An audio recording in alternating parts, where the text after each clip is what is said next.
Hi, this is Dee Wallace from E.T. and Cujo and the Howling, and you're listening to the Horror Squad.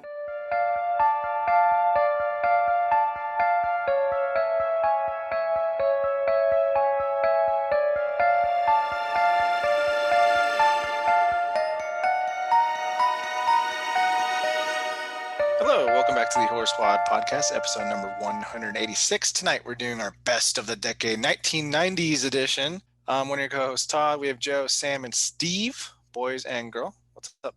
I wish we could insert some 90s music right here. Yeah, what's your go-to 90s song right now? What's popping in your head? Green Day, When I Come Around. Oh, okay. Tub thumping, Chumbawamba. What the hell's that? What? Get knocked down. Back it up again. Gosh, no. You're never gonna break me up. Was All-Star a 90s thing? Or was that a early 2000s? It was a 90s song. That was 90s, yeah. For sure. Malcolm in the Middle theme song? That's always stuck in my head. What's that one sound like? Life is unfair. You're not the boss of me. Yeah, there you go. You're not the boss. Oh, yeah. Whatever happened to Frankie Muniz? That's a great I question. think he's sick. And then he stopped acting. Oh, it's too bad. Yeah, if ever you want to weed out 90s people in a crowd, just start singing Fresh Prince of Bel-Air. And like all the 90s kids will like pop out of nowhere and know all the lyrics. So It's a great song. It really is. It really is. I'm very excited though. It's thank you so much to everyone that sent in your 90s lists. Yeah, I mean these are like my favorite episodes to do, so can't wait to see what everyone's lists are, and I think there might be a few surprises on the ultimate list, but we shall see once we get there. What about the con you guys went to? We haven't gone yet. Oh, I thought you sent a picture of the car from the con. No, we didn't go yet. We're going in a couple of weeks. Okay, that was just a teaser or something? Which one? What did I send you? The Michael Myers Sanitarium. Oh, yeah. No, that was for another con, which is like crazy. We can talk about it, though. I think that was Flashback Weekend Chicago. They had the original Michael Myers station wagon there. And just to get your picture in front of it, they were charging the very low price of $40 just to get your picture in front of a car. It's not the original car, though. I hate when they say that. I mean, they say it supposchly really is the original that someone had, but... So you think they're lying, Sam? You think they're trying to scam us? I say scam. Conspiracy. I remember that they would save that car of all things from a movie. I mean, yeah. I mean, well, you think someone would have kept it and been like, it became like pretty big pretty quickly, like within the couple years after its release. So someone might have just been driving it around and then we're like, but you would have think it would have shown up by now, right? Like it's been 40 years and no one's like, Exactly. So maybe it was sitting in a junkyard though, and someone like found it and matched the VINs. Who knows? But actually, I was gonna say this seems like a George Costanza, John Voight moment where he thinks it's a John Voight car, but it wasn't the same guy.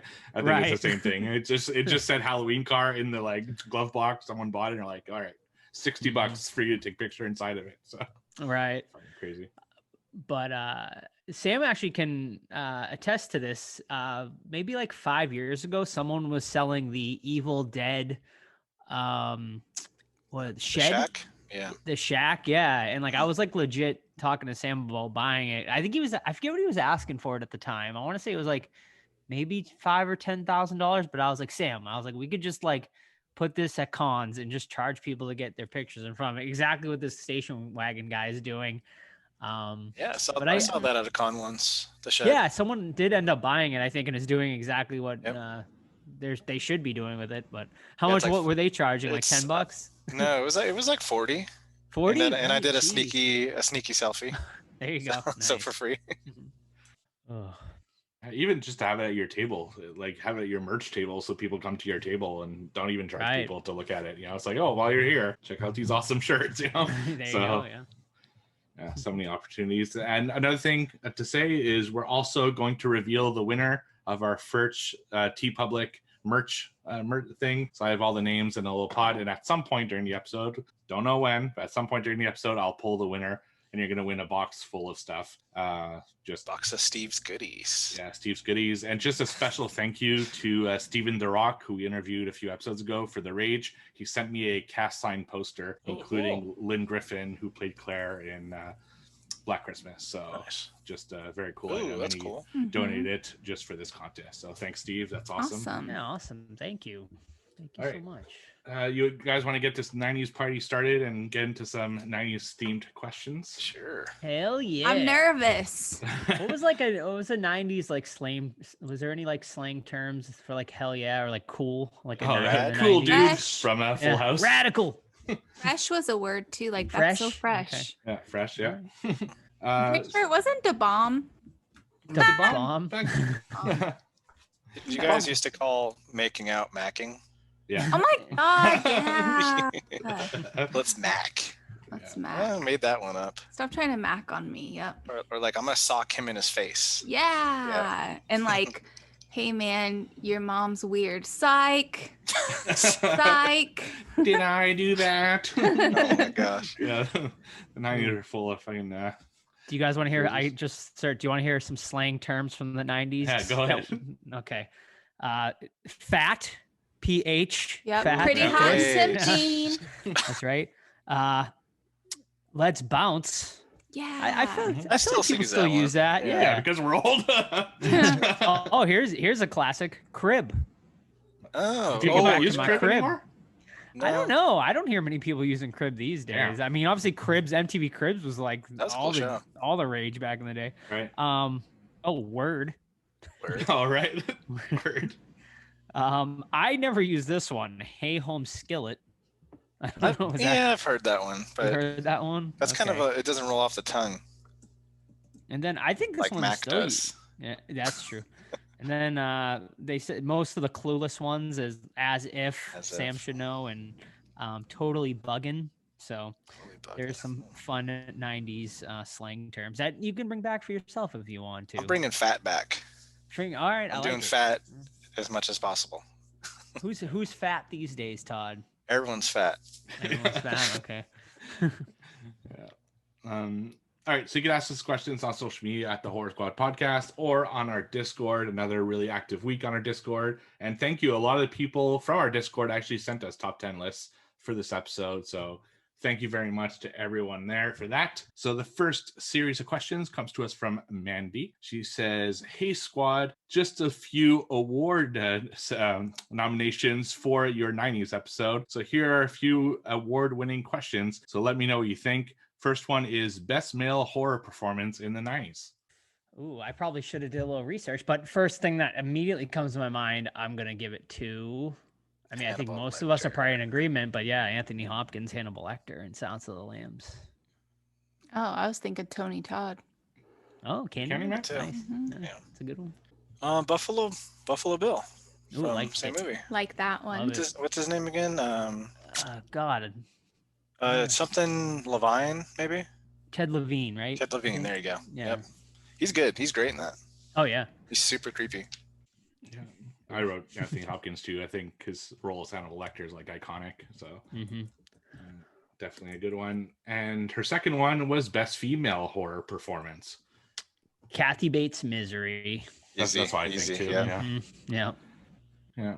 Although Jodie Foster in yeah. also Very Silence true. of Yeah. Lambs was fantastic. So, but yeah, I think those two were the kind of big ones of. Jennifer That decade. Aniston and Leprechaun.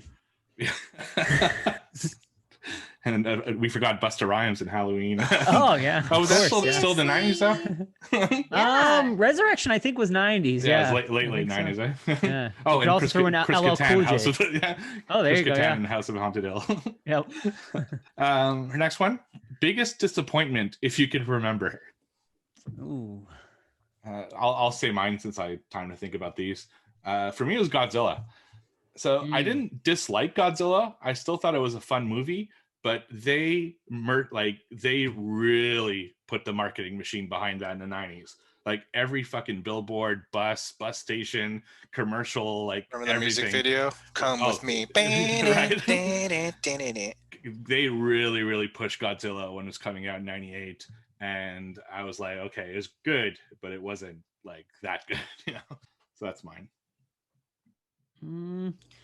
Without thinking too much, I mean, I would say like the Lost World Jurassic Park sequel. Like I just thought it was a big step down. Great book, though. So, Better than book one? I think 'Cause so. I didn't like book one. Yeah, I like book two. I can't really. I honestly can't think one that pops in my head. Yeah, it's not as obvious. Like you don't tend to think about like that kind of stuff, but I just searched worst 90s horror movies just to see if there were any on here. And God, it's probably a huge list. Troll 2 was one of them. I mean, I don't think that's a disappointment personally, but well, that's the thing, right? Like bad doesn't mean disappointment. Disappointment is usually something Right. you expect to be good that isn't. So, you know what? New Nightmare. That like. That movie sucks balls. Yeah, I was really actually. It's on some list. Quite a few lists, I gotta say. It made in our ultimate. Yeah, definitely not mine. And I'm in agreement. I Really? thought it was good. I liked it for what it was. Granted, I haven't seen it in probably over. Well, actually, that's not true. I've probably seen it within the last few years. I think it's still good. I think it was like Craven testing out Scream before Scream, and with mixed results. But overall, I really like the look of Freddy in that one too. I think he's like they brought him back to scary, and I thought that was cool. Yeah, it's just like. Robert Englund didn't play a good Robert Englund. Yeah, that's my summary of that movie. It's just, I didn't like it. He never plays anything good except. Yeah, but you think if he plays himself, he'd be like somewhat decent at it. Anything comes to mind, Sam? Nope. All right. Next one is movie you thought was good but doesn't hold up today. Ooh, I have. Oh my gosh, I'm not answering that. I feel like that's everything on my list. I used to really like, and Sam's could probably be upset with this one, but I know what you did last summer. I liked it a lot when I was younger, and then I watched it again a few years ago, and I was like, oh, I could barely get through it. So I barely get through it, yeah, Todd? I didn't feel it. Yeah, that's a good one, Todd. I'm kind of in agreement with you. Like, I still think it's like an okay enough movie, but like I thought it was like it would be in my top 10, but no, not nowadays. Come on. For me, so what I do every year is when we do this decade episode, immediately after I do my next year's decade episode, so I have a year to think about it. And one movie that was on my list when I made my list was House on Haunted Hill. I remembered being awesome, and I really loved it, and we reviewed it, and it wasn't good at all. So, I mean, you can listen to the episode as to why, but that one really does not hold up today. I think CGI was a mess, story was a mess, so that's definitely my answer on that one. Two more from her. Next one is most overrated film of the 90s. Ooh. Well, I mean, This is tough. I'm gonna go with New Nightmare just because it was fresh in our conversation, and I think that's one that's ripe, at least for me, for rewatch. Like part 4 definitely shot higher on my list after we watch it again. Mm-hmm. So I think I need to watch that one. I just don't remember liking like the earthquake stuff. Freddy Krueger was terrible. I mean, not the Freddy Krueger, Robert Englund. Wes Craven cannot act. And yeah, I just remember not liking it. So that's definitely, if it's on the top 10 for everybody, I think that's an overrated one then.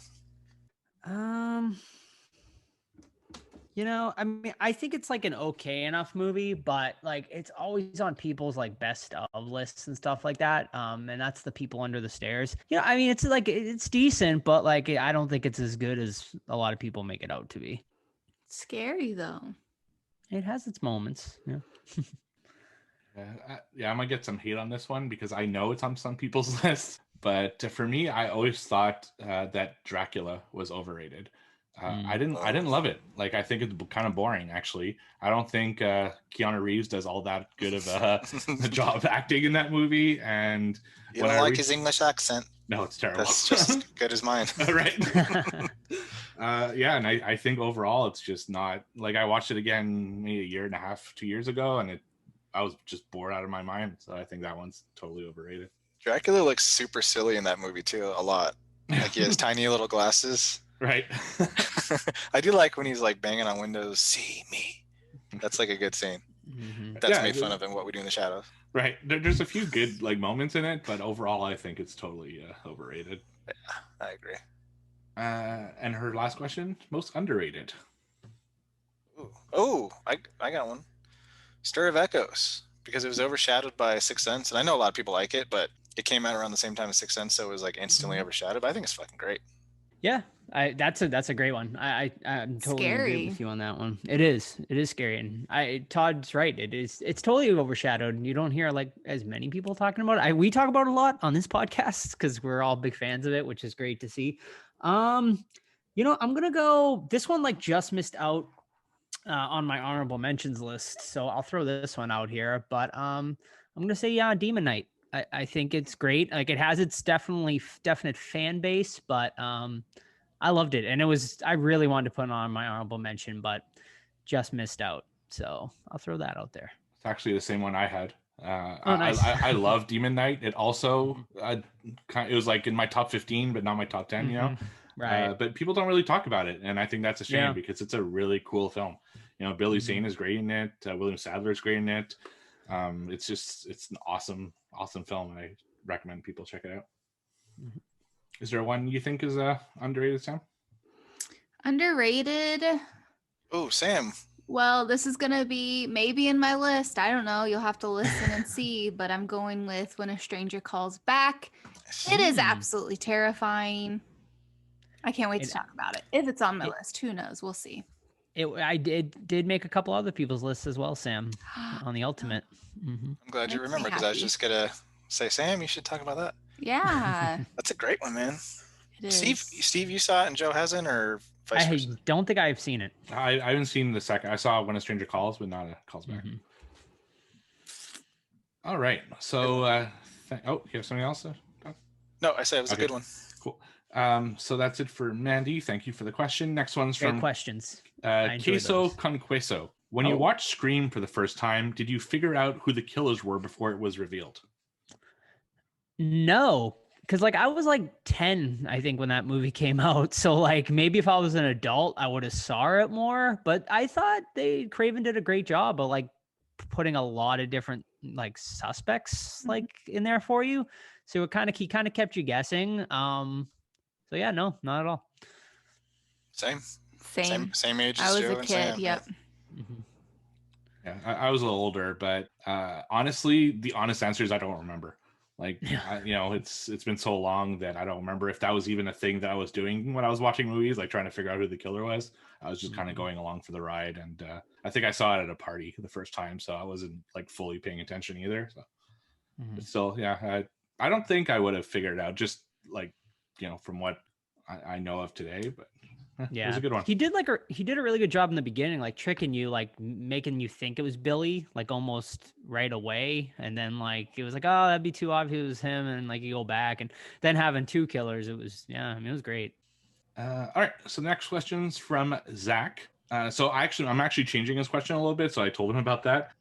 So the question is, which of the 90s film do you think was the best theater experience and why? And if you actually watched it in theater, what was your experience like?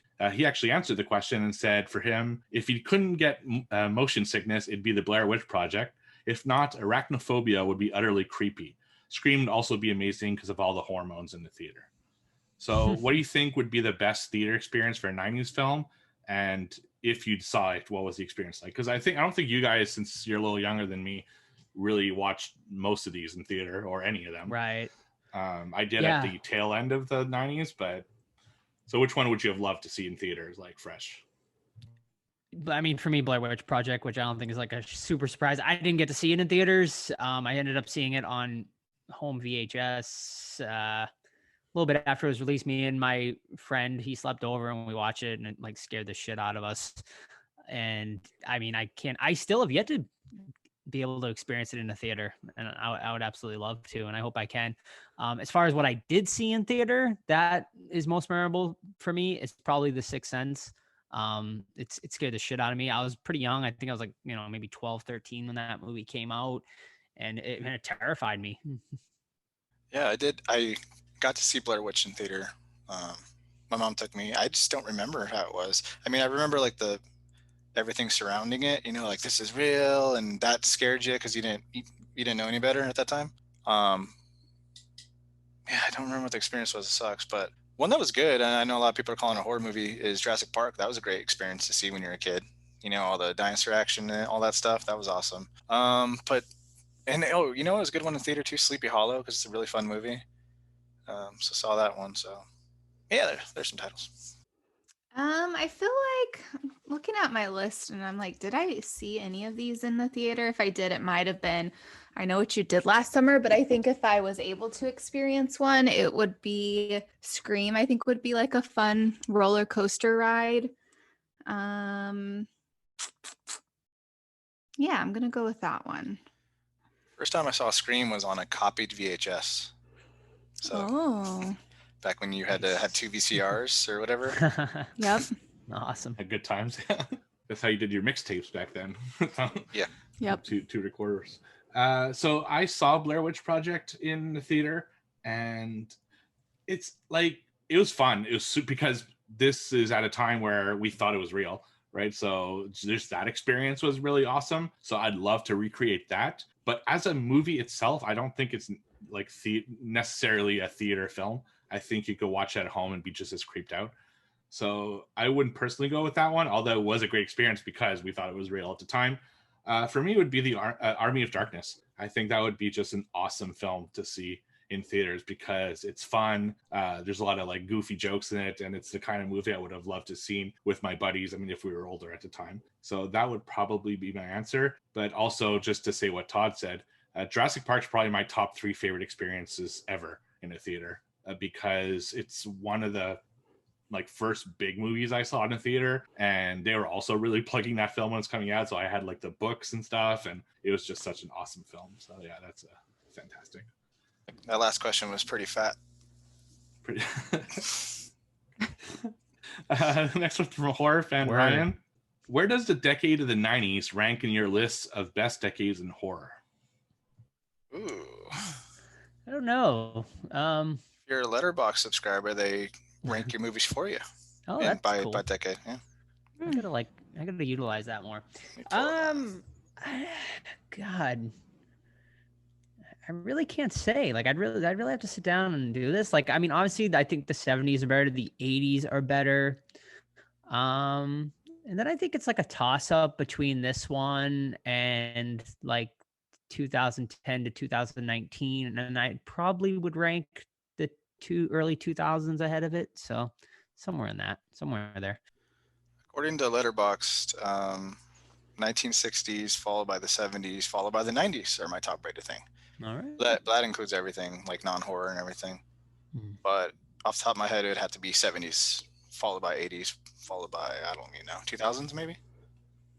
It's tough. I feel like 90s would probably be my number one just because like with the other genres, like I started liking horror movies because of what my mom was watching, but I didn't really feel like it was my own until I was old enough to grasp the fun idea of horror. And that's when I got into it, was like the 90s. Like I didn't even know it was the thing that people liked. I thought I was just like a young kid who liked scary movies. Like I would go see all the scary movies and I just thought it was like, I didn't know it was a thing, you know? Does that make sense? Like, even though you're going to the movie, Really good to see point. it, but Yeah. I didn't really know how cool I was. Like looking back, like that's so cool that I was like a horror enthusiast, but I didn't even know what it was at the time. Super I would just say, radical. "Hey, do you want to go watch a scary movie?" Or like, "Hey, have you seen that new scary movie?" Like I would just always call them scary movies. I don't know. It's fun to think about. You didn't know there was an underlying culture to all of it. Mm-hmm. Right? Yeah. So if we're talking about non-horror, it's actually my favorite decade. Just a lot of my favorite films are from the 90s. If we're talking non-horror, but we're not. We're talking horror, and it's going to be unpopular. But if we're going 60s and up, it's probably my least favorite decade.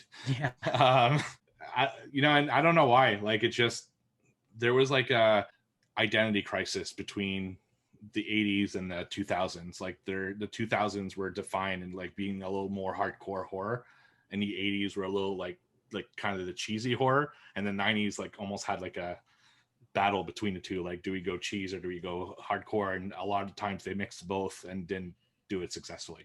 So although I look at my top 10 list and it's a strong list in my opinion, overall I would say it's probably my least favorite decade of horror.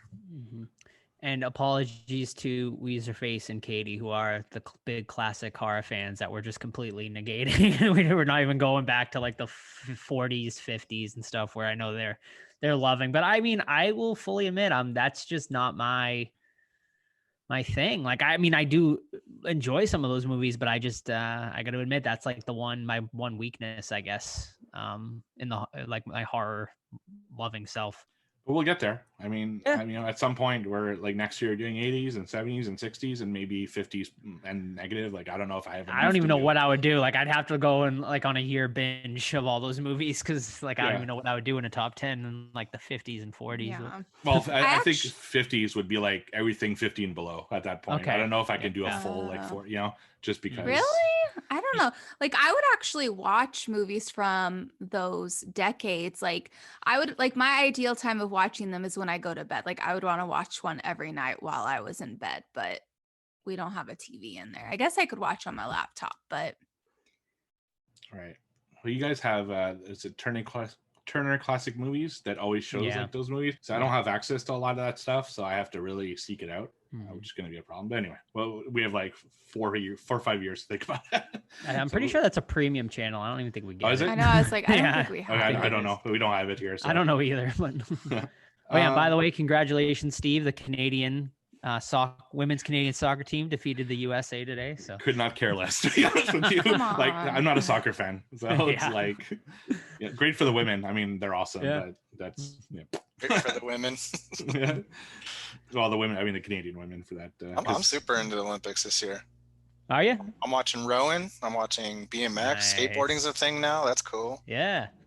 Yeah, it's fun. Yeah, see, I'm the same way. Like, I don't like to watch sports I see all the time, like soccer, baseball, all that stuff. I like to watch the things that you never see, like discus and pommel horse and all that stuff. Because spear throwing. Yeah, like those are the fun things to me. So yeah. Water polo. I was watching water polo the other day. I was like, oh, this is interesting. Those guys fucking get down on that. They do. They like crazy. dunk each other underwater and shit. I'm like, dang, this is hardcore. Yeah. Yeah, God, they're so like just to stay up above water that long is mind blowing. All right, next question's from Raining Blood 16. What 90s movie deserves a remake? Oh, great question. Very, very good question. You know what could be a potentially really fun remake? Urban Legend.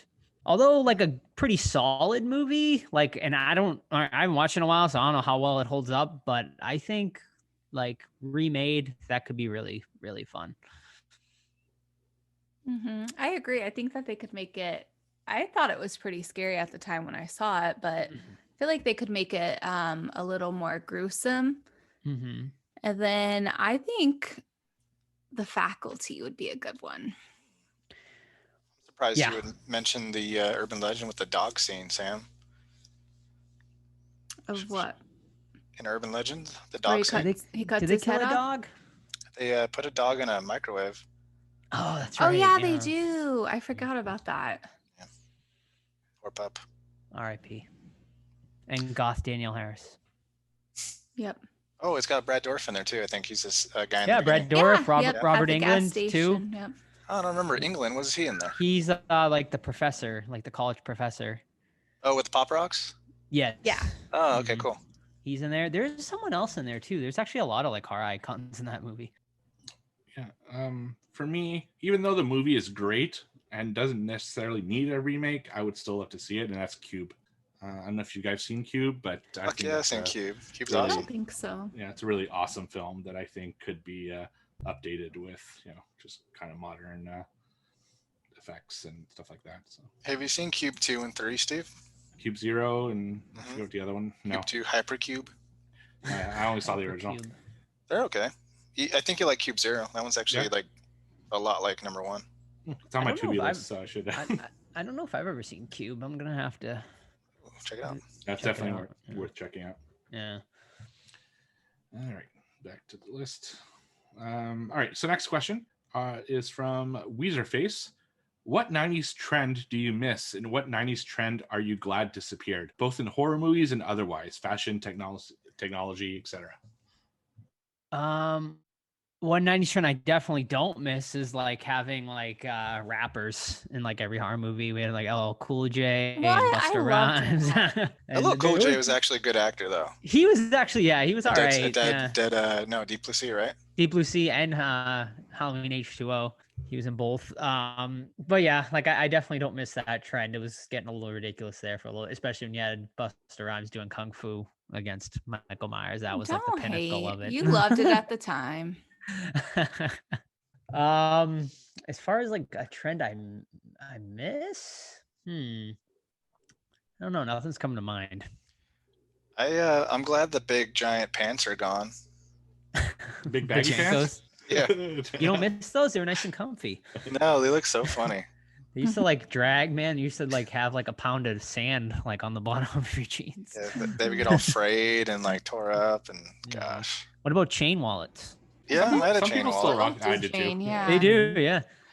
I don't, but I used to for sure. I used to, 100%, yeah. What about spiked hair? I don't see spiked hair anymore.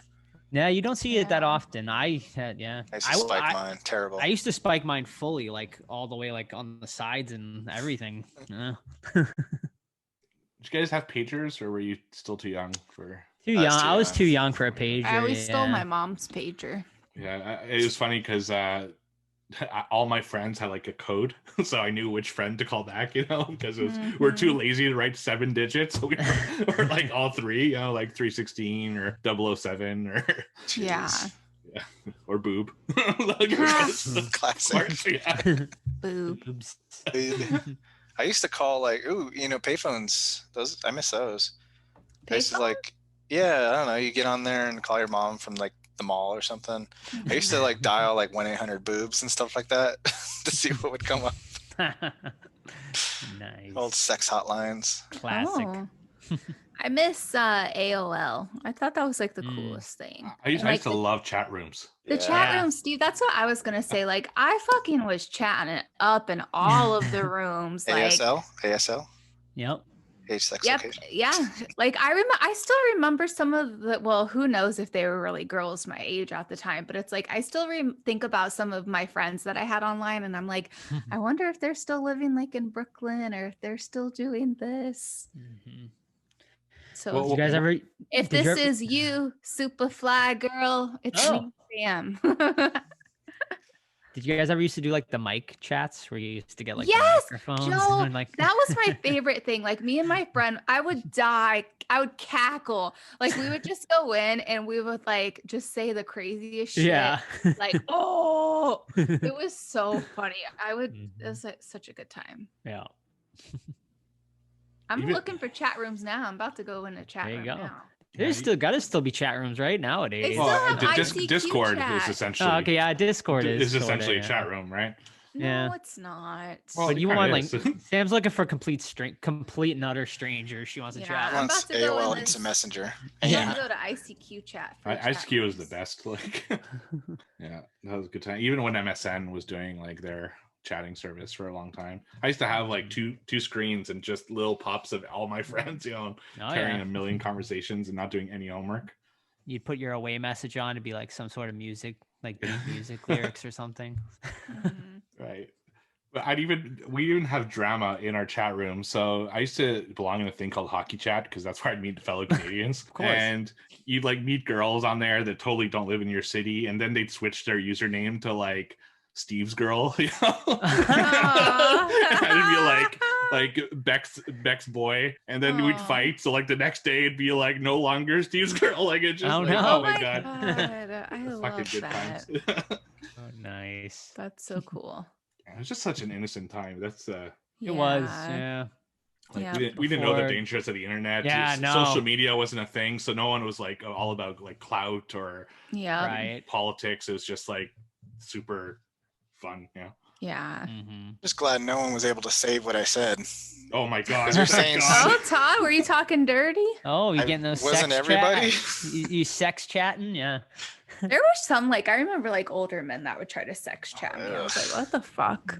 I think like I would be interested in like the percentage of people who have sex chat. And it has to be like 90, like 9. Gotta be high, right? Yeah. Yeah. It says the guys that are doing the podcast right now. Well, I mean, I feel like I mean, I would say like 100% of guys probably like did a sex, and it, probably for to all each we other know, too. It was not probably knowing. yeah, right. I know, Exactly. it's probably just to another weird dude out there or something. I was asking Joe to send me his tits and everything. Not knowing it was him. Yeah, that was before you could even send pictures too. Like, so yeah, you It'd had be like like no idea what anyone looked like. You had to like, what do you It'd be an look ordeal like? to get it. Yeah. Yeah. Describe yourself. Yeah. Oh, Gosh. how weird.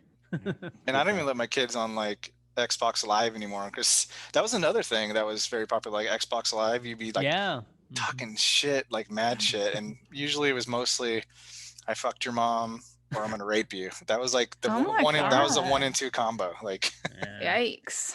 I used to be obsessed with like I used to play like Madden online all the time, and the amount of trash talk on there was like ridiculous. It hasn't changed. Oh yeah, I'm sure it hasn't. No. That's more 2000s. You weren't chatting with nobody in the 90s. No, definitely not. Well, actually, I did on your PS2. I had a PS2, and I was able to chat. I remember playing SOCOM.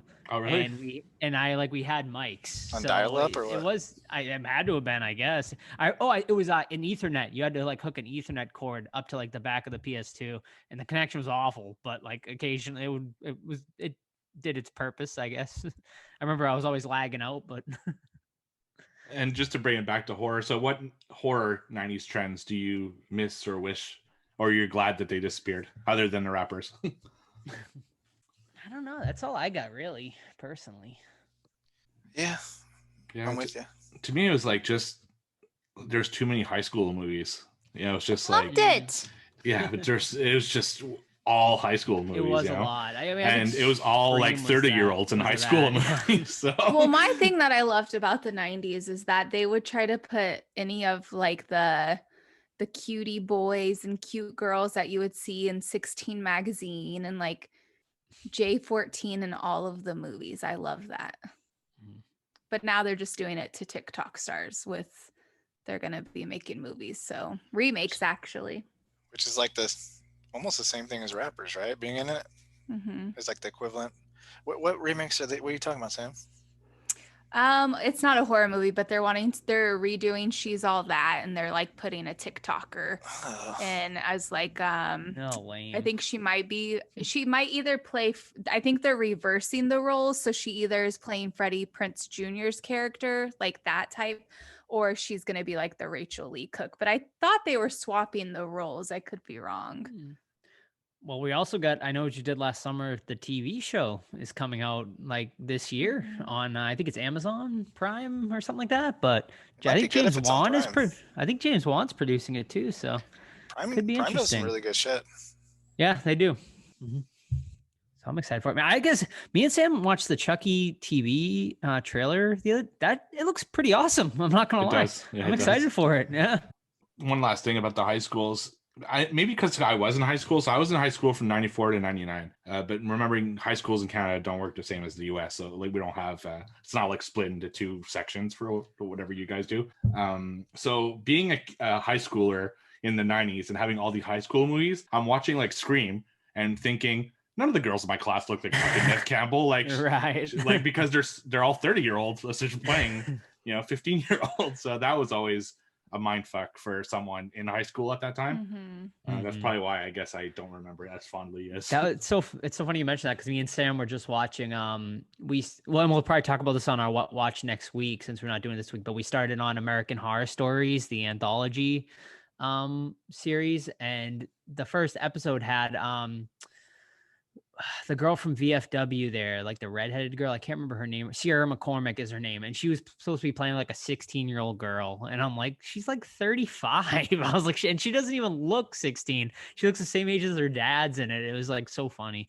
So, I mean, that trend has not changed whatsoever. Which surprises me because there's so many children that are in acting because their parents shove them into it that you think every few years they could grab someone who's like a teen. But I don't know, it's because the show, like, I don't know, I'm not even gonna that show is like, and that episode was like super sexualized. Well, yeah, so it was like that's most everything is sexualized. That's why they always cast people older, so then it doesn't seem as creepy. So I was like, don't let me get into that. I guess like the main girl from the Fear Street was like in her 30s. I mean, she doesn't look it, but I guess she's like pretty old too. Is she? I I didn't look her up. guess so. I was listening to another review, and someone was saying that she's like, I don't know. I'll look it up I'll get an exact age. All right. Moving on here to Captain Amazing 85. Are your memories fonder for the first half of the 90s or the second half? For me, definitely second half, just because I was older, like I was born in 87. So like the early 90s, definitely did not remembering as much. So I'd say like 97 to 99 was definitely like my best memories of like horror. 97 to 90s. 99. Yeah, probably. Yeah. That's like when I remember. I mean, The junior that's high when I years. started like that's when I really started to like remember. And I would go back obviously and watch like a lot of them. Like even the Leprechaun I think came out early 90s. I remember very distinctly watching that for the first time. Oh, I thought he probably just meant in around, general with life. No. Yeah, identical answer to Joe. I mean, for the same exact reasons. So you too, Sam? I don't really know if I have a specific time, honestly. It all kind of mashes in, It's too far away now. Yeah, I'm the same. I look at my list and it jumps back from early to late, like mine's back and probably forth, so. actually early 90s, so Mine's a little mixed too. Yeah, so it's tough to say. His next question: Saturday morning, what cartoons are you watching? Ooh, great one. Oh, by the way, that main girl, she was born in 92, so that would put her at what, 29, I guess. Yeah, so yeah, she's almost 30. She didn't look it. What cartoons was I watching in the 90s? Definitely Rugrats. Rugrats was a big one. Rugrats made me cry hysterically one time. Really? why? There was a episode with Christmas episode? I don't remember what episode it was, but Tommy was the main one. Who was his friend? Chucky? Mm-hmm. Yep. There was a subplot with his mother. Oh and yeah, it because made she me- died. Chucky's mom died. Yeah. It made me really sad, and I was worried about my family. Aw. And my dad was like, "It's a baby show." Literally. Rugrats dealt with some serious. Some of those cartoons dealt with some serious like stuff for like children. Yeah, like Hey Arnold was another one. Like I loved Hey Arnold. That was like another big cartoon I used to watch. Yeah, like pretty much anything on Nickelodeon. That was like my go-to. Like any of those Nicktoons from the 90s were my jam. I was doing Beast Wars. I love Beast Wars. They had a really serious topic one time too, where one of the good guys. But Dinobot, like he was one of the guys as a Predacon, and he like went to the good guy side, and he like had an episode where he wanted to kill himself. Oh, it was like pretty deep, and then like there's like a retrospective out, and like, damn, we made this episode for kids to watch about him feeling dishonored and that he should just kill himself. I'm like, oh, that's deep. Wow. X-Men, Beast Wars, Spider-Man, Batman, Superman Adventures. X-Men was a good cartoon. Hell yeah. Gargoyles. Gargoyles is great. So dope. Which they're releasing a toy line. NECA is doing a line. Cool. Yeah. Ooh. Give me some Goliath. I don't know if you guys watched these cartoons, but I was a fan of Doug, obviously. Oh, but Doug, yeah. also, As Told by Ginger, and then there was a show called Pepper Ann. I remember Pepper Ann. The listeners know. Were you a Daria girl, Sam? Yes. Daria, yeah, okay. I loved Daria. I was also a big fan of Recess, if anyone Recess. remembers that show. Do you guys remember Angry Beavers? Angry Yes. Beavers? Yeah. That's a good one. Yep. Cat Dog. Yeah. Of course, how could we fail to mention it's horror based Real Monsters, which was another really good I one. loved that one. Ooh. Ghostbusters? Yeah, Real Ghostbusters. Yeah, it was more classic. 80s though. Was it 80s? Oh, okay. It was 80s, yeah. Well, there's a couple There was iterations. definitely reruns in the 90s, though, right? Yeah, It had right. to have been, because I definitely remember watching it. Yeah, and that kind of leads into what I was going to say, because I was a kid in the 80s. I was, mostly high school in the 90s, so I didn't watch as many cartoons. So it was a lot of holdovers like Garfield, Transformers, TMNT, Real Ghostbusters. Yeah. But from the 90s themselves, the ones I would watch were Gargoyles, Captain Planet I would watch, Darkwing Duck, and Count Duckula. But Count Duckula might have been 80s too. I don't really remember. But that was like all the Marvel stuff, because I was a huge Marvel fan. What about Chip and Dale? Rescue Rangers. I never watched Rescue Rangers, really. Oh, really? Yeah, I watched Doug, though. That was a cool one. I don't know why. Yeah, DuckTales is good too. DuckTales is a great one, yeah. So early 90s stuff I was more into. Oh, and Samurai Pizza Cats. Oh, I don't remember them. Yeah. Samurai Pizza Cats? No. Inspector Gadget was another good one I liked. Oh, I hated him. Really? You didn't Really? like Inspector Gadget? Matthew Broderick did the Cool. You didn't even live action. you didn't even like the villain. You couldn't see his face, but he was always petting the cat, and the cat looked Yeah, evil. I liked the cat. There you go, Gadget Dick. All right, next question.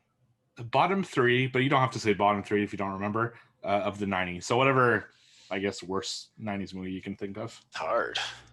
Worst 90s movie? I don't know if I can even answer that. Yeah, I know, know. there's There's like- not a such thing, Steve. No. I didn't ask it. Yeah, because I think Well, I'm Steve just said telling. earlier, I'm like, telling you because you're moderating. once you see a bad one, you usually forget it, right? That's the thing. Like I can remember enough for like the year, but going back 3 decades, it's a little tough. Worst one? Yeah, I probably just took it out of my brain, but I don't know. It's probably on my list. It'll probably jog your guys' memory. Yeah, I really can't. I really don't know. Biker Mice from Mars, another good cartoon. I don't know. Right. Yeah, Um, hard one. I still know what you did last summer. Movie trash. Don't start. I I mean, mean, Resurrection's terrible. yeah, That would be sure. Fine. mhm. Yeah, I still think New Nightmare's terrible, so Yeah. I'd put it down there too. Oh, I'm on the list, Sam, and you'll hate to hear this, but they have Idle Hands in the top 50 worst horror movies of the 90s. So what a terrible. They also have Oh. Thinner, which I'm a big fan of Thinner. Even though, Thinner's, you know, no, Thinner's that's a weird great. list, yeah. I like didn't- Thinner. I didn't love it, so I didn't like Ooh, here's- the mob part of Thinner, but everything else is really good. Here's a good one. Freddy's Dead, The Final Nightmare, Oh, yes. Part 6. That one is probably one of the worst of the series right there. So actually I wrote this down before, but I didn't answer it. For the remake, the Langoliers, I think would be an awesome remake because Oh, yes. yeah, it's such a great story and it's such a horribly made film. The CGI is Langoliers so themselves, bad. oh my god, the Langoliers are laughably bad. Yeah. So I think that would be a great remake. here's another good one. Psycho with Vince Vaughn. That's the worst. I didn't hate it.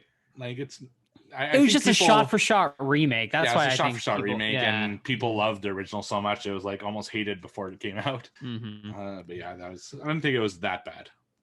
How do you feel about this one, Todd? Alien 3. They got on this list. I support that. Okay. Alien 3 is not that good No, it's not. because they killed off Hicks like in the first 2 minutes. I'm like, what? And Newt and the cat. So come on. All right. So next question. This one's for Sam. Different version this week, Sam. What snack would you bring back for the 90s binge? Love it. Dunkaroos. I knew you were going to say that.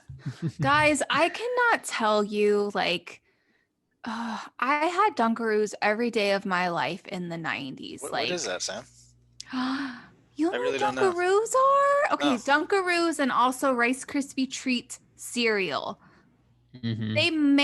They may have started making it now, but they stopped for the longest time. It was like the best thing in the 90s too. So Dunkaroos, it was like a little snack pack, like think of the crackers and cheese, but it was like a little animal cracker texture, Oh, but I'm then looking it at it. had the icing and it was just so good. It was like I'm looking at it. Yeah. such a sugar rush. And Gushers. They still make Gushers, but Yeah. That's actually the bomb. Gushers are great. Dunkaroos, man. So good. Yeah. I think I had Dunkers like every day of my life as a kid. Like, I remember they were, Sam, they have Dunkaroos on Amazon. yeah, they brought them started making back. it again, yeah. Oh, okay. I haven't But for- tried them yet. I feel like I've I'll heard- get addicted. I've heard they're not the same. That you'll be disappointed course. if like you're like yeah. So Never is, right? we'll see. And Like also, 3D Doritos. yeah, they still make it now, but those toaster strudels, I remember like I would just pop one in the toaster, then walk to the school bus stop or go walk to my elementary school. They were so good. I'd bring back Surge, which I think did make a small comeback for a little while. Yeah. Oh, remember the water? Like I forget the Orbits water where Oh, it yeah. had those little like It was like you were balls. drinking boogers. It was like it was Oh, like I drinking fucking boogers. They loved were gross. I loved those. That's gross. How would you know, Joe? 'Cause he's a booger eater. Yeah, exactly. Obviously. What about CD players that you would have to like carry around like it's gold because if you Mhm. jolted it, it would skip? Skip. Yep. Mhm. That's fine. Anti-skip. Well, some of us couldn't afford the anti-skip, Joe. Okay. Yeah. All Joe. right, Okay, exactly. sorry. Joe Excuse didn't come me. from a broken home, so he was able Do you to. remember the first like CD you bought Mine, I think, was Korn's Fall Mine of the too. Leader.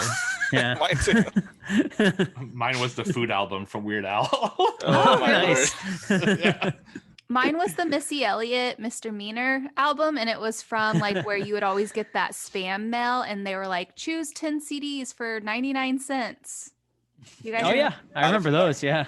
That's how I always got my music, and I I didn't know that was a thing. Oh my God, Todd, it was amazing. No, I didn't know it was like a But real I'm thing. like, how could I get all these real CDs for only like 99? I don't know. They did it for movies too. I used to Oh, get really? movies the same way. Yeah. Oh wow. You just send in the little like stickers in the envelope with your choices That's and so stuff. cool. Yeah, good times. For snacks though, I can't think of I'm any. sorry. Oh, I don't know why no one said this, but bringing back movie rental places. Yeah. That would have been amazing, and that's Mm-hmm. definitely a sadness that oh was yeah, killed off by Netflix. But right. yeah, That's a big one. I Mhm. spent so much time in my life in those, and Just browsing, man, just looking at stuff. yeah, it was the best.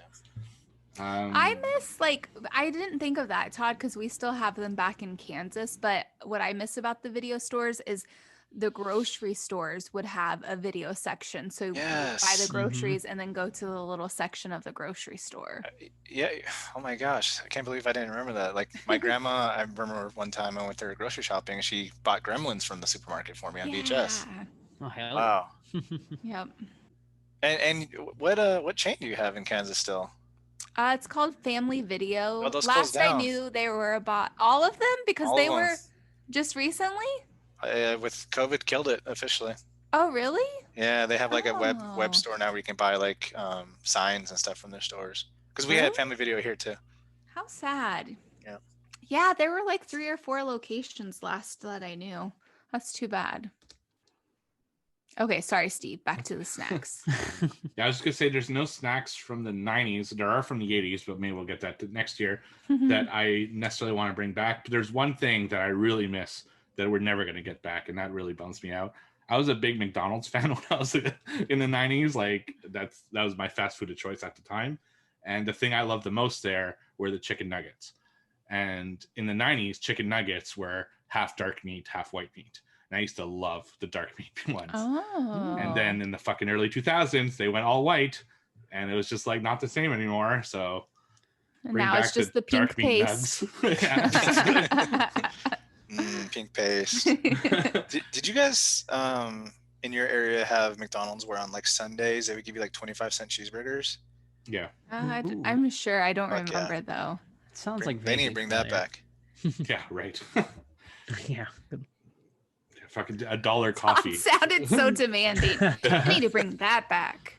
Get it done, Ronald. When coffee's $1, which they still do to this day, there's a fucking 2-hour wait for $1 fucking coffee. Really? Like I'll pay the extra $1 and go across the street to Right. another coffee shop, you know? Yeah. It's ridiculous. Are fountain drinks $1 in Canada, Steve? I don't drink them, so I don't know. Probably. All right. So to finish this off, Renfa asks, which 90s horror anthology show was your favorite, and do you have a favorite segment? I mean, you can't Which go wrong. Tales what? from the Crypt. 90s horror anthology show. Anthology show.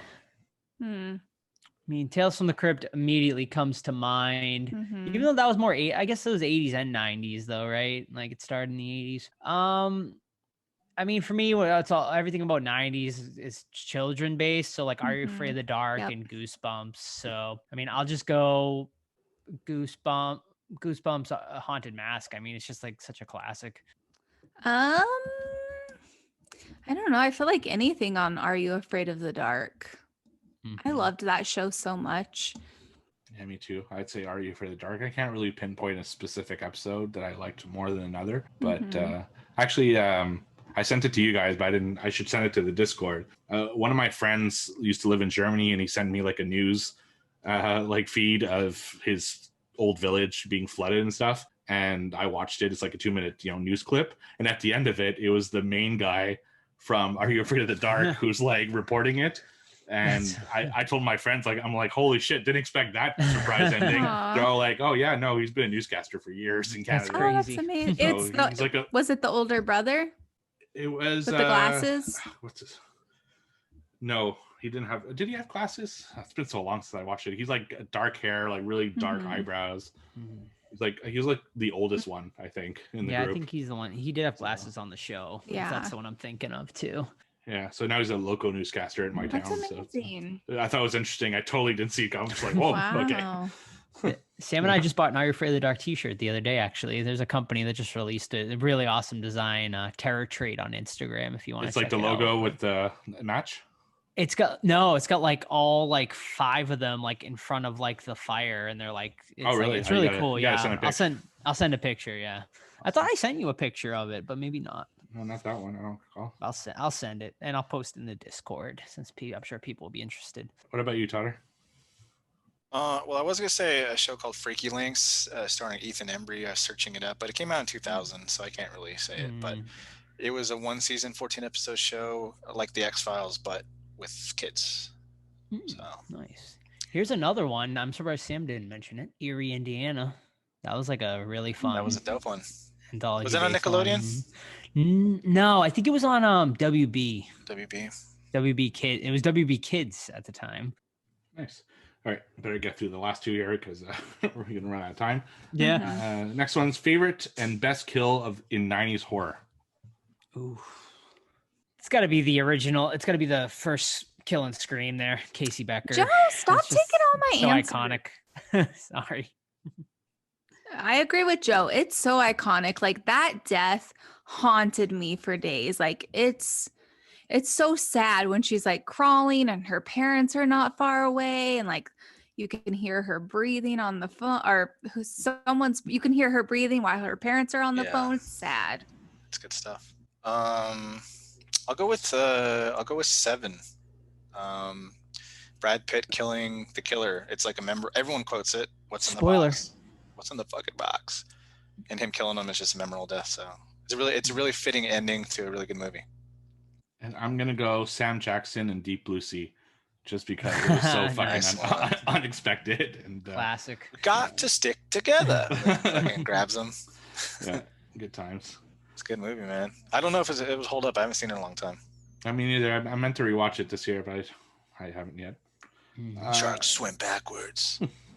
And the last question: who is the most iconic 90s horror character that isn't Ghostface? There you go. Yeah. Probably Candyman. I would agree with that.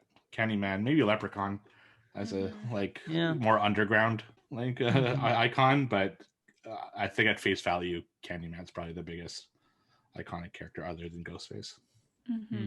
Yep. Going like random character, I'm thinking Heather from Blair Witch Project, because she was mimicked so much in everything for years.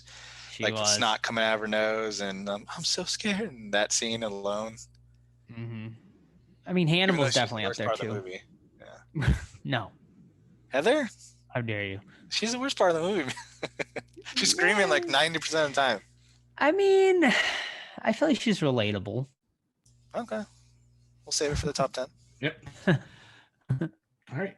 And that's all the questions we got this week. Thank you, everyone, for asking them. We couldn't do this segment without you. And now, our main feature, right after a word from our deadly sponsor. Everyone thinks because you're a zombie, you don't know good coffee. Well, they're wrong. There's only one brew that gets my seal of approval. Deadly Grounds coffee is my guilty pleasure. The aroma is so intoxicating. It brings all of my neighbors out of the woodwork. Deadly Grounds coffee. Coffee to die for, and zombie approved. It's good to get a little deadly. Use the front door!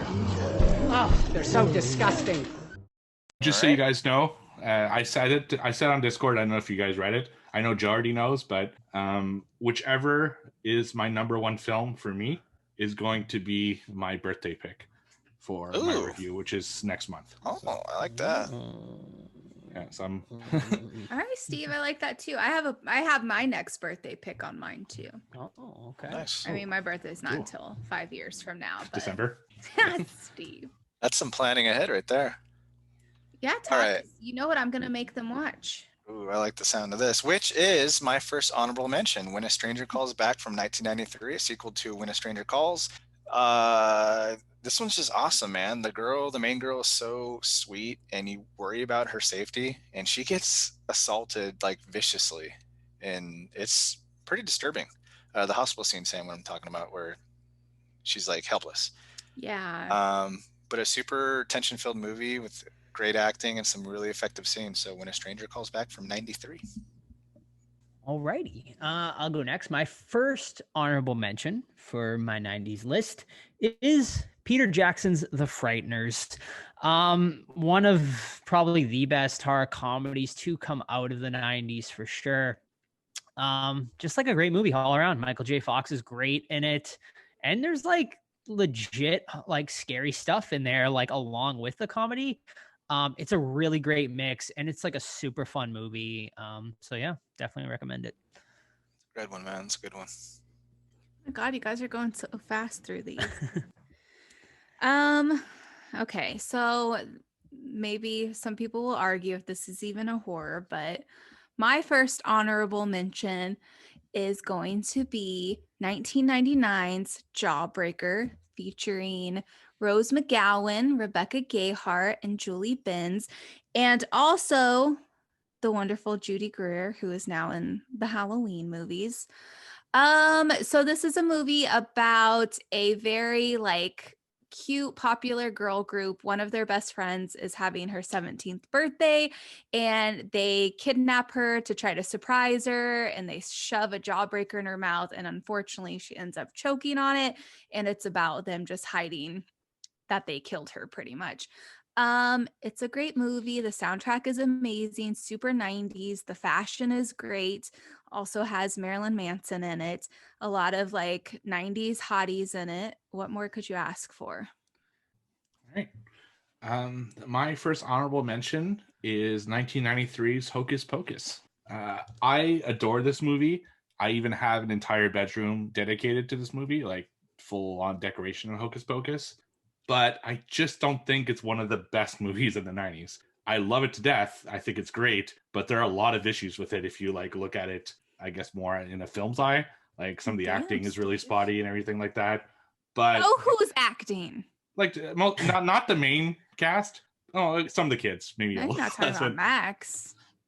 Yeah. Yeah, Max. But anyway, but overall, I love it, and I wanted to mention it. It just isn't, I think, one of the top 10. So that's why I put it in my honorable mentions. And that's my next one, Hocus Pocus as well. I love it, grew up with it. It just wasn't as horror enough to beat out these other films in my top 10. That's the only reason why. It's top 11, easily. I love everything about it. So much fun. Watch it every Halloween, and the kids love it. Wife loves it. Everyone loves it. Yes. All right. My next one is from 1999, and it is Tim Burton's Sleepy Hollow. We actually reviewed it recently on the show. And I love it. I love the whole aesthetic of the movie. Yeah, I mean, it looks beautiful. Johnny Depp's great in it.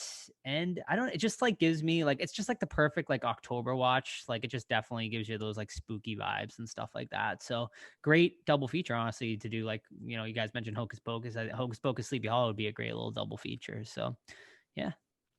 I think I've only seen Sleepy Hollow once. I think for the episode we did. We did do that. Okay, because I don't remember a lot about it. And I was kind of let down. Maybe I just wasn't in the right frame of mind. I think you need to give it another try. Okay, maybe I'll do that this October. Mm-hmm. All right. So my next one is going to be Buffy the Vampire Slayer, not the show, but the movie, starring Christy Swanson and also Hilary Swank and Luke Perry. So Buffy the Vampire Slayer is a show that Joss Whedon did. Well, a movie that he did, but then later on, he also did the series that came out on, what was that TV network? CW Was at that the time? UPN? UPN, and then it turned into CW. Anyway, so it's about this girl who is a high school student. She keeps having these reoccurring dreams. Something's not right, and then she runs into a man, and he pretty much tells her like her her fate in life is to become a vampire slayer, and she kind of leans into this. And one of my favorite scenes is like when it's like during prom, and she's wearing like her white dress and her hair is like slicked back in like a little bun with the scrunchie around it, and she has like white tights on and like the shoes that go above your ankle, and she's like over there in the gym doing flips, kicking ass. And Luke Perry is just dreamy as can be. I mean, it's a pretty fun movie.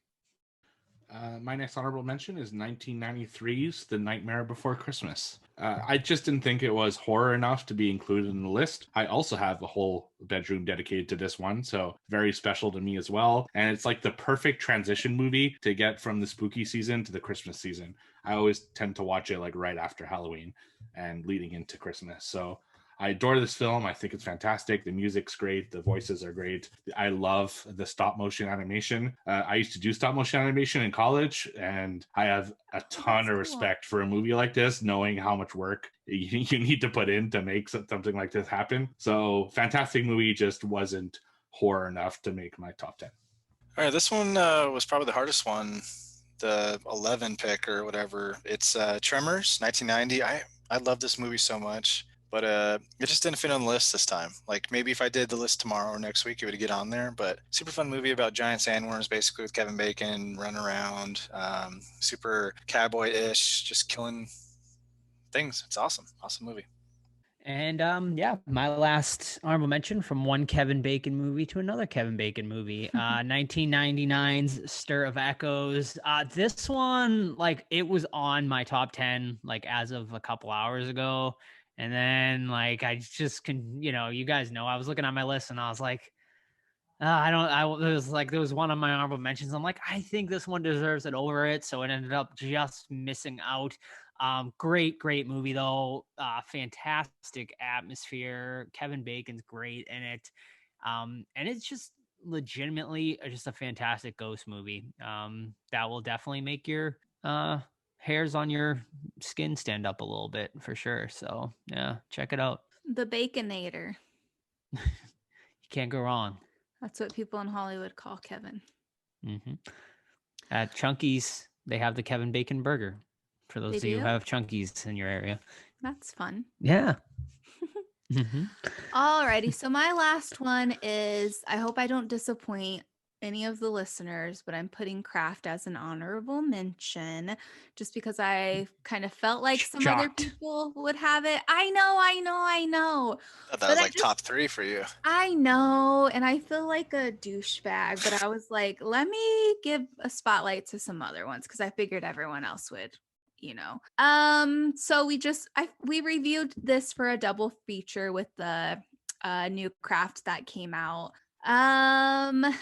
I mean, it was a great movie in the 90s. It came out in 96. It was directed by Andrew Fleming. It's about a girl named Sarah who moves to a new school who unfortunately lost her mom. She has these special abilities, becomes friends with a group of girls who are into witchcraft, and they all have their own battles that they're facing in their outside lives of school. They find friendship within each other, but then some of them get jealous and whatnot. And it's you know what? I'm going to rework it into no, I'm joking. It's just a really good movie. And sorry, it's not in my top 10, but it isn't.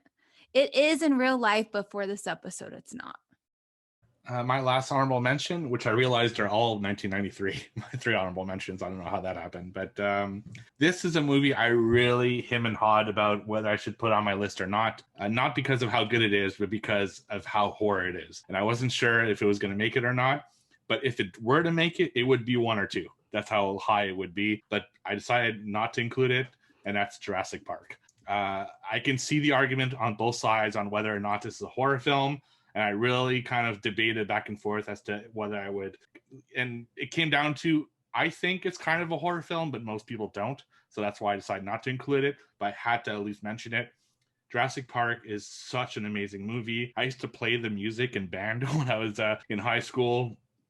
I watched in theater, one of the top 3 best theater experiences of my life. When my dad first got surround sound, that's the first movie he popped in. Like, this movie is just fantastic. I've probably seen it like 30, 40 times in my life, and I'll still keep watching it for the rest of my life. So Jurassic Park, Amazing film. I just wasn't sure if it was horror, so that's why it's off. All right, top 10s. All right, number 10 for me is a 1990 Misery based on the Stephen King's book.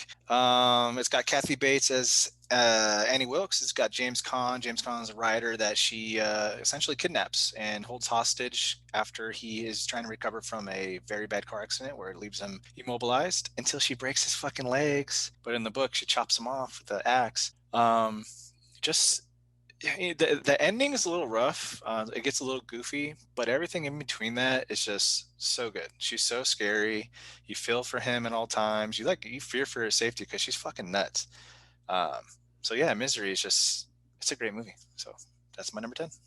Excellent choice. All right, my first one, number 10, is 1990s It. Some people, it's a mini series, but you know what? Fuck you. It's a movie. Like it's, I consider it a movie, so I'm throwing it on there.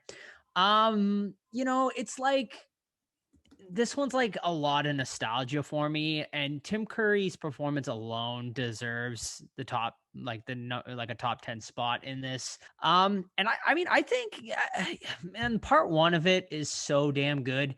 Part two does, fizzle a little here and there, but I've grown to even appreciate the second part a little bit, besides obviously the spider part. I mean, the ending is where to me the big disappointment kind of comes with it, but the whole ride, along for it is so good. And I mean, I still love it to this day and I can watch it anytime. So it's at number 10 for me.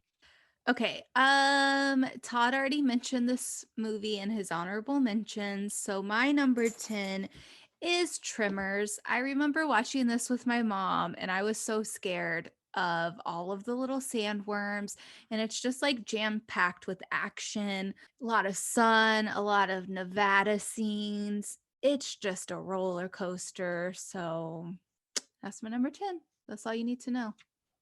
My number 10 is 1994's Interview with the Vampire.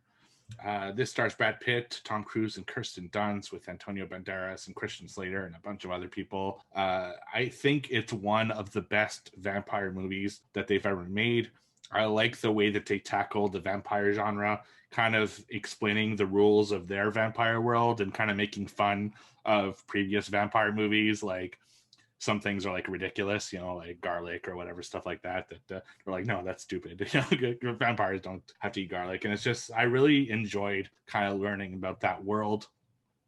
I love the dynamic between Brad Pitt and Tom Cruise's character, like Tom Cruise kind of being the mentor, but kind of also doing him dirty. And it's just a really good film. I know Todd didn't love it when he talked about it in a What Watch sometime this year, but I personally have fond memories of it and still enjoy it to this day. So that's why it's my number 10. And I forgot to mention this, that I kind of cheated, or spoiler or whatever. I did not rewatch a single movie for the 90s. Not a single one, because I was afraid that, which is my number 9, I was afraid they wouldn't age well, whether it's bad CGI or stuff that made sense in the 90s when you were a kid, but not now. So I didn't rewatch a single thing. So this is all based on memory. Some of them I've seen multiple times or whatever, but this next one, I'm sad to say Steve doesn't really like based on his Letterboxd score, but is Stir of Echoes, starring Kevin Bacon. This one's just scary. And it's got one of the scenes that, to me, sticks out, where it has like a pan shot that goes to Kevin Bacon and he lets out cold air or like steam from his mouth after he's like having a vision. Basically, though, this ghost is kind of tormenting him because she wants him to solve her murder. And then it goes through like his descent, I guess, into madness or whatever you want to call it. So Stir of Echoes, Kevin Bacon from 99. Just to explain that exactly falls into what you were saying. Had I not rewatched it last year, it would have been maybe in my top 10, if not an honorable mention. But because I watched it last year, it lost a lot of points because, I don't think it held up to today's standards. Maybe I'll watch it after the list is already goes down in history. Well, right. Todd, I'll say Sam had never seen it, and we rewatched it like maybe a year or two ago, and we think it does. I think it does hold up. Yeah, so I'd say check it out again and see what you think. Yeah. All right, number 9. My number 9 is from 1992, and it is Peter Jackson's Dead Alive, aka Brain Dead. To me, this is like the best horror comedy of the 90s. It's like so campy, but like in just all of the perfect ways. Like it hits like all of the right beats. It's hilarious. And probably the goriest movie of the 90s, if not one of the goriest movies ever made. And it's just like fantastic. I mean, if I remember the first time I saw it, it like just like blew my mind, like like how good it was like at the time, because I was a gore hound back then, and just like it still sticks with me as being like one of my like most fun watches like I like saw in that era. And I mean, it's goofy as hell, but to me it like still holds up, and it's still really good, and it's just such a good time. Don't take it too seriously and just have a great time with it, and I think you'll love it too. I kick ass for the Lord. Hell yeah. I think it's Sam, a have you great seen that one? movie. I think you did, right? Yeah, Brain Dead. Yeah, Joe showed Yeah. that probably like 3 years ago, and I absolutely loved it. That's right. The gore is really good, and it's really fun, and just all the cool like practical effects are amazing to look at. And then to touch base on what Totter said about revisiting these, some of them I would just like watch a trailer just to kind of jog my memory about it. But I also didn't want to run it from my list, so this is just like what Lil Sam thought at the time. That's a good idea though, the trailer, so I didn't think of that. Yeah. So my number 9 is going to be Wheels of Terror. I've actually talked about this a few times. It came out in 1990. It was directed by Christopher Kane, starring Joanna Cassidy and Marcy Leeds. It originally debuted on USA at the time, and it's about this mom who lives in Arizona with her young daughter. She's a bus driver. The daughter ends up getting kidnapped by a guy that we don't ever see, who's driving like an old gray Dodge Charger, and he goes around this town kidnapping kids, and he's like molesting them and murdering them. So the main character's daughter ends up getting kidnapped. So the mother in this whole movie is driving this little school bus with these little kids on it, trying to get her daughter back. And my mom showed me this movie, and this was what put the fear in me about like stranger danger and getting kidnapped by psycho people. It is so scary. And it's so funny because you can actually watch it on YouTube if you search for it, and all the comments are like, oh my God, like I've thought of this movie for so long, but I never could remember what it was. And it just has a big like nostalgia factor for me. I love it. I think you should check it out if you get the chance. I had never heard of that till now. No, Me neither. What's So- the Yeah, title of that one? It's called Wheels of Terror, but I mean, Okay. it's like super old and like It's a TV movie. It TV says. movie, but it was like scary because the Charger, like his car's so fucking dusty from driving around in Arizona, and the windows are like pure black. Like it's frightening. This was one that I thought about like reviewing for a birthday episode sometime. It's good. I mean, it was good for little Sam. All right. My number 9 is from 1996, and that is From Dusk Till Dawn.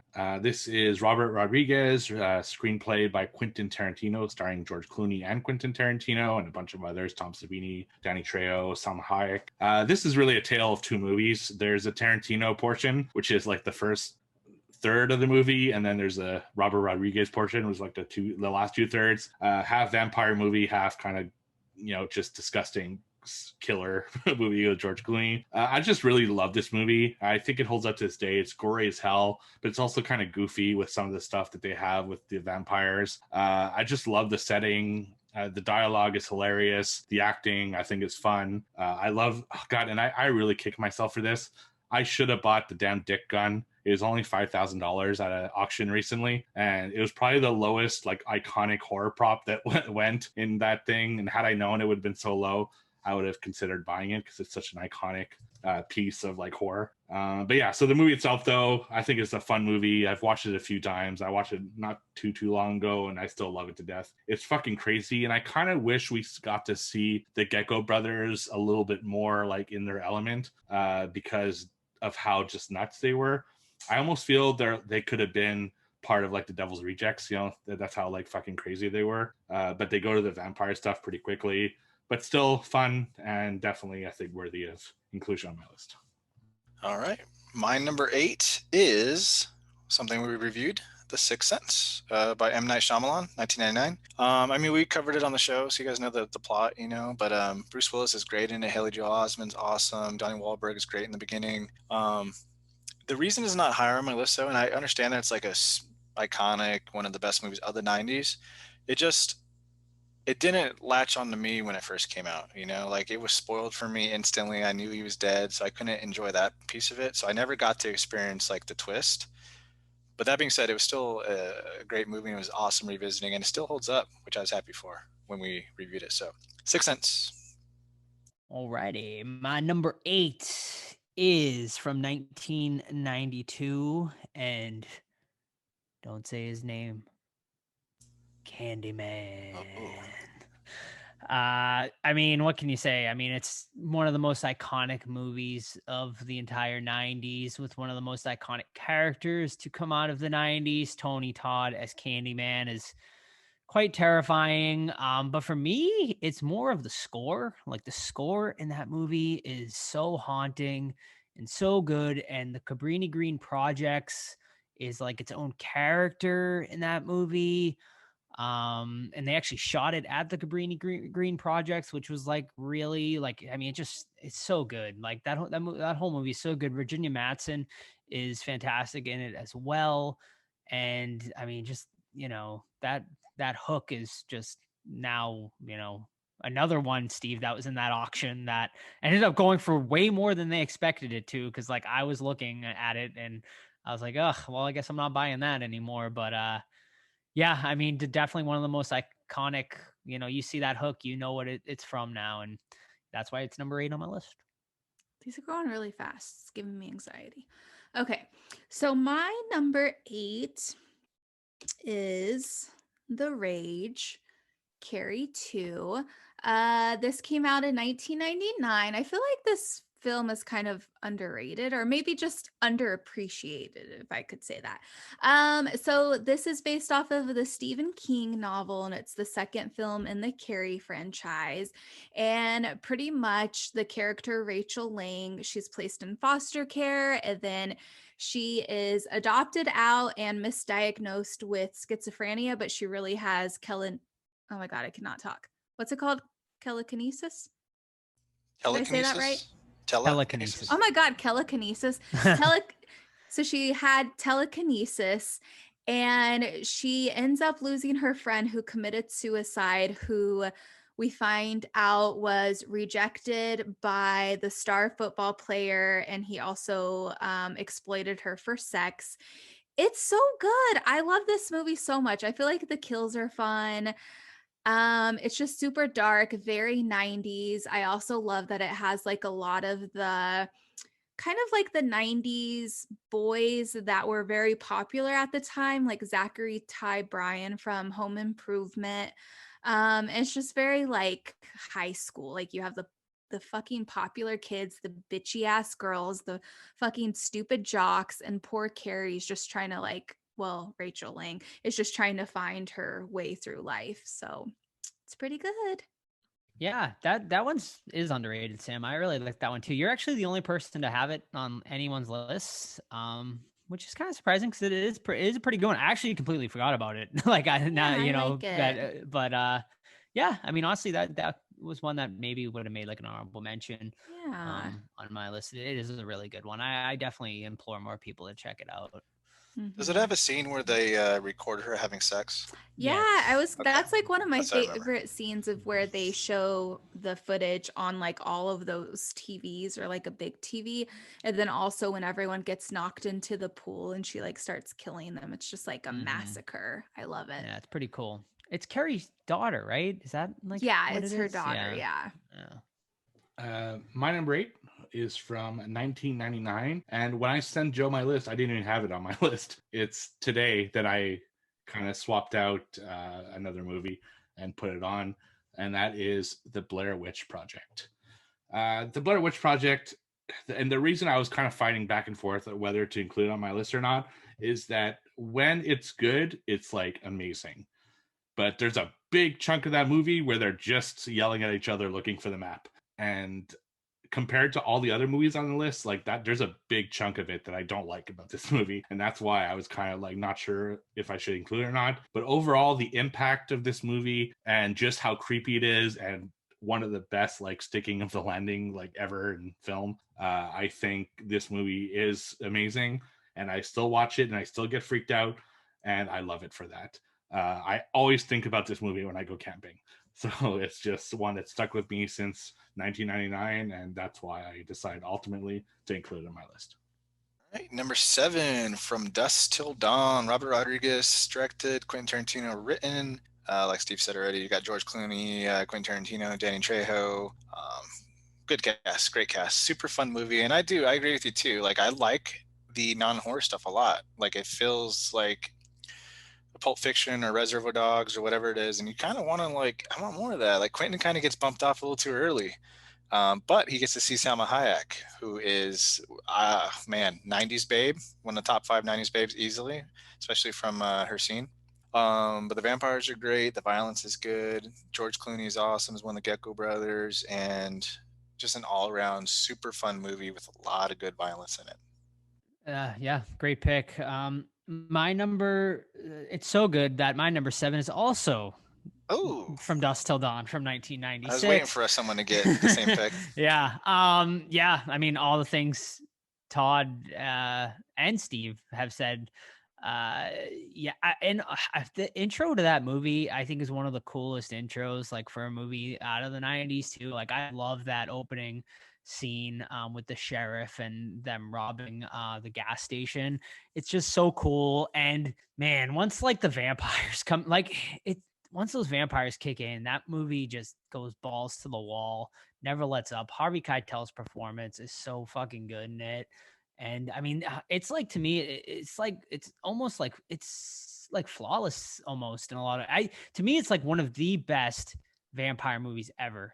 To me, like, I like it better than like Fright Night and maybe even The Lost Boys. Like, it's right up there with those to me personally. So yeah, I love it. I can't think of it. What does George Clooney say to Harvey Keitel? Are you a badass motherfucker? He says something. He's like, what does he say? Are you a mean motherfucking servant of God? Yeah. It's such a good scene. He's like, are you a coward or are you a mean motherfucking servant of God?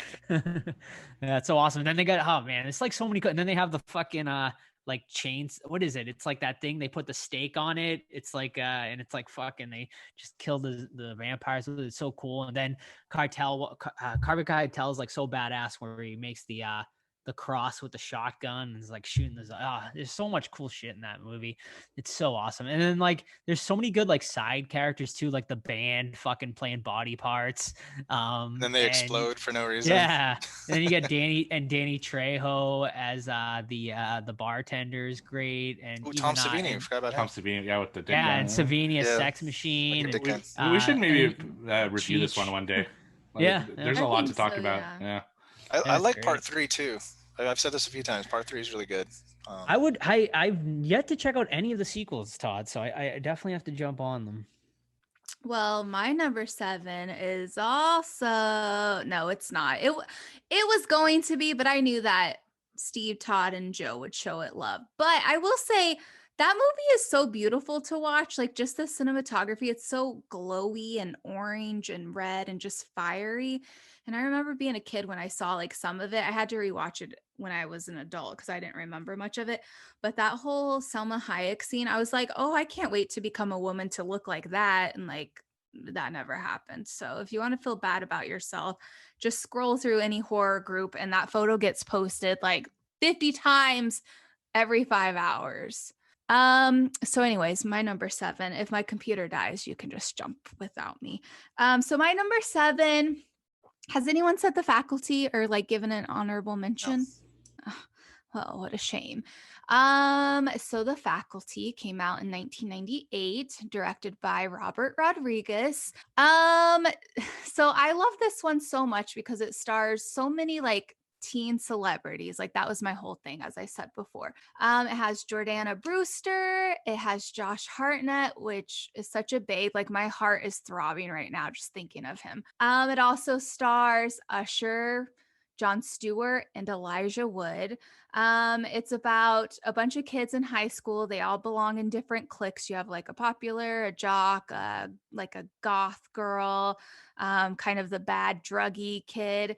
And a new girl comes to school who seems like a sweetheart. All of the teachers start acting bizarre. Stuff's happening. No one knows what's really going on. And we later find out that Mary Beth, the sweet little girl, is the queen alien. So it just goes through like trying to defeat the aliens and whatnot. But it's so good. I agree. It didn't make my honorable mention or anything like that, but it is definitely one of my favorites of the 90s. It's such a fun movie. It's still watchable, I think. Oh, yeah, it's great. Yeah, it still holds up. It's still really, really good. My number 7, probably my first big surprise, I think, in my top 10. People will be surprised by this because people thought this would be my number 1 film. And here it is at number 7, and that's 1996 Scream. Obviously, Scream, a classic movie, a lot of great things about it.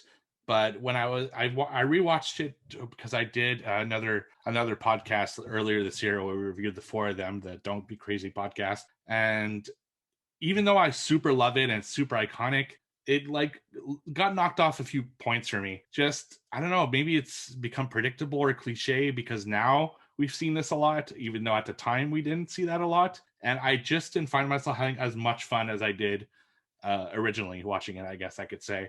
Some of the acting's a little goofy. The kills aren't necessarily like super great. It's not like they're super gory or anything like that. They're iconic, but I don't know, it was just like lacking a little something. So I had to definitely include it in my list because it is one of the best of the 90s, but I knocked it down to number 7 after having rewatched it this year. So that's Scream. All right. Yep. Number 7? Yeah. Oh. Wow. Okay. All right. My number 6 is David Fincher's Seven. I know we debated if it was horror enough. I think it is because it's about a serial killer doing serial killings. But basically, homicide detectives played by Brad Pitt, Morgan Freeman, are going after a killer that is killing based on the 7 deadly sins. And it's, oh man, the scene where they're leaning over to the guy that he strapped to the bed and he breathes scared the shit out of me. Like, awesome scene. The ending, like I said earlier, for the questions, it's just great. And Brad Pitt, like you realize what's happening slightly before he does, and you're like, oh fuck, like this sucks. And then when Kevin Spacey's like, hey, we played home, and she's pregnant, you didn't know that, and it's just like fucking with him. You feel so bad for Brad Pitt, and you know what Kevin Spacey wants, and he gives into it. Wrath, right? So just, man, great movie all around. 7. Oh, it's my turn. Sorry. I was so enthralled with Todd's description there. Okay, my number. Rats. Wait, are we on 7 or 6? 7. Are we? No. We're on 6 now. 6, my bad. 6. Yeah. Alrighty. So my number 6 is from 1990, and you could say I'm a number 1 fan of this one. And that is 1990's Misery, starring Kathy Bates and James Caan. I just love this movie so much. Kathy Bates, there's a reason she won. She did win, right? The Oscar for this role, I believe. It's no surprise. She's amazing in this. The hobbling scene, one of the most iconic scenes in cinema. Like, it's just so memorable. It's just like terrifying. Just the thought of just someone like holding you prisoner in their home. And it's just, James Caan is so fucking good. Everyone, like, it's really only 2 honestly, even like Buster, the cop, and he's like so good, and you feel so bad for him when he gets shot. Like, and you don't really see it coming either. Like, and when it just like happens out of nowhere, and you're like, oh fuck. And it's such a good movie. And yeah, that's why it makes my number 6. All righty. So my number 6, I can't believe Steve put Scream at 7. Because you rewatched it again? Yeah, I rewatched it this year for another podcast, and I wasn't having as much fun with it as I thought I would. Really? Yeah. That's so sad. That's why you shouldn't rewatch things, I guess, before doing the list. I guess so. That proves the point, right? Okay, so my number 6 is 1997's I Know What You Did Last Summer, directed by Jim Gillespie, starring Joe's favorite crush in the whole wide world, Jennifer Love Hewitt, Sarah Michelle Gellar, Ryan Phillippe, which is a babe, Freddie Prinze Jr. So this was actually loosely based off of the 1973 novel of the same name by Lois Duncan. And this film centers around 4 young friends who are stalked by a hook welding killer 1 year after covering up a car accident in which they killed a man. I thought it was cool because this film also draws inspiration from the urban legend, the Hook story, and then also the 1980s slasher Prom Night and the original The House on Sorority Row. And I just learned this while I'm reading. So, what's his name? Kevin Williamson, who actually did the screenplay for Scream. After Scream was released, they then contacted him a year later to do I Know What You Did Last Summer. It's good. I feel like not many people like it anymore. I don't know. It's very like beachy and yeah, they make bad decisions. It's pretty much just watching beautiful people like be scared for their lives. But this one I did see in theaters, so I have like a really fond attachment to it. What are you waiting for? What are you waiting for, huh? I feel that movie is really a 90s capsule. Like It is. Yeah. The soundtrack is amazing. Yeah, that's definitely for sure. And that was like another one. I was like, can't wait till I'm a teenager so I can look like Jennifer Love Hewitt. No. My number 6 is from 1990, and that is The Exorcist 3. This one stars George C. Scott. I mean, The Exorcist, and you'll find that out when we do that decade, is one of my favorite horror films of all time. And The Heretic Part 2 is awful, in my opinion. So I'm glad that they got to do Part 3 because Part 3 is fantastic in its own right. And in my opinion, the real sequel to the original Exorcist. It's just a really well-made film. It's scary as hell. George C. Scott, man, he's such a fantastic actor. Like I could watch him in anything. He's just so cool and so laid back. And I don't know, I just buy like what he's doing all the time. And it's a really great movie. It's one I don't see get a ton of love, because Exorcist gets so much and you don't see a lot of people talking about Exorcist 3. It has one of the scariest scenes in horror history. For those who have seen it, it's the one with the kind of nurse and the sheet and everything with the shears. Just a fantastic film and one I hope people check out. And that's why I put it at number 6. I toyed back and forth putting it in mine because it's, for all the reasons you said, super good. Brad Dourif is excellent too. Brad Dourif's great. Oh, he is, yeah. He's so good. I haven't seen the third one. If I look it up on YouTube, the scene you're talking about, will it send me chills? Don't Wait, watch don't do that. Yeah, watch. Yeah, Oh, wait. you need the context, really. Yeah. Am I gonna be? Can I watch it by myself in the dark? It has some pretty creepy. Yeah, do it. It has some very creepy it'd be parts. scary. Yeah, I'm you'd be scared. Yeah. Okay. It's very good. It's very good. I agree. Super good. What did make my Does it list. have anything to do with like the previous ones? I haven't even Yes. seen It does. two It's a either. sequel. Okay. It's like a straight up sequel. Yeah. Okay. Yeah, characters intermix and everything. Yeah. Oh wow. Okay, we're in the top 5 territory, and mine is the Blair Witch Project from 1999. Good theater experience, seeing it as a kid, and that whole freaking thing of, oh, this is real. You're seeing people die and blah blah blah, and buying into it, and it's just fun. I still stand by this though, and I understand what Steve said too about there's some wasted time in this, and sometimes you just want to get to the point about what's going on. You know what I mean? But the perfect example of a movie that uses less is more. A guy standing in the corner of a room shouldn't be scary on paper, but the context leading up to it, it's one of the scariest scenes of all time, right? Just an all-around good film. I just cannot stand Heather for a lot of the movie. Like her screaming at everybody, her lines are screamed pretty much at all times throughout this movie. So she kind of gets on my nerves, but other than that, just an awesome movie. Sorry, Todd. What movie was that? The Blair Witch Project. Oh, okay. I was trying to guess when you were saying Heather. Alrighty, top 5, ladies and gentlemen. Number 5 for me is 1999's I See Dead People. M. Night Shyamalan's The Sixth Sense. Yeah, I mean, we reviewed this, so you heard mostly all my thoughts on it. I mean, just like an iconic part of the '90s.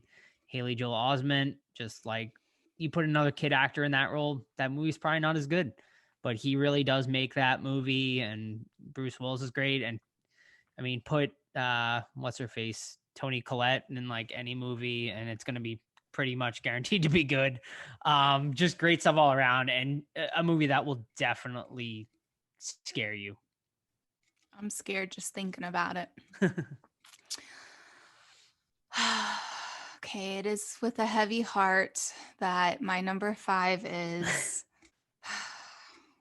I'm scared. Is Halloween H2O. Oh, I was wrong. I thought it was number 1 for you. Dang it. Todd thought it was going to be number 1. Darn. All right. So Halloween H2O, 20 years later, right? This came out in 1998. I don't know if I already mentioned that.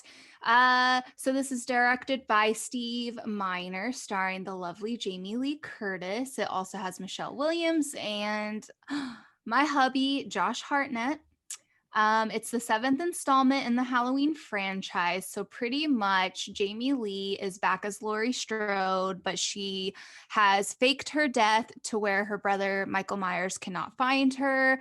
She's living a new life. She's like the head principal. I forget what the real title is, but she's like the head mistress at a private school.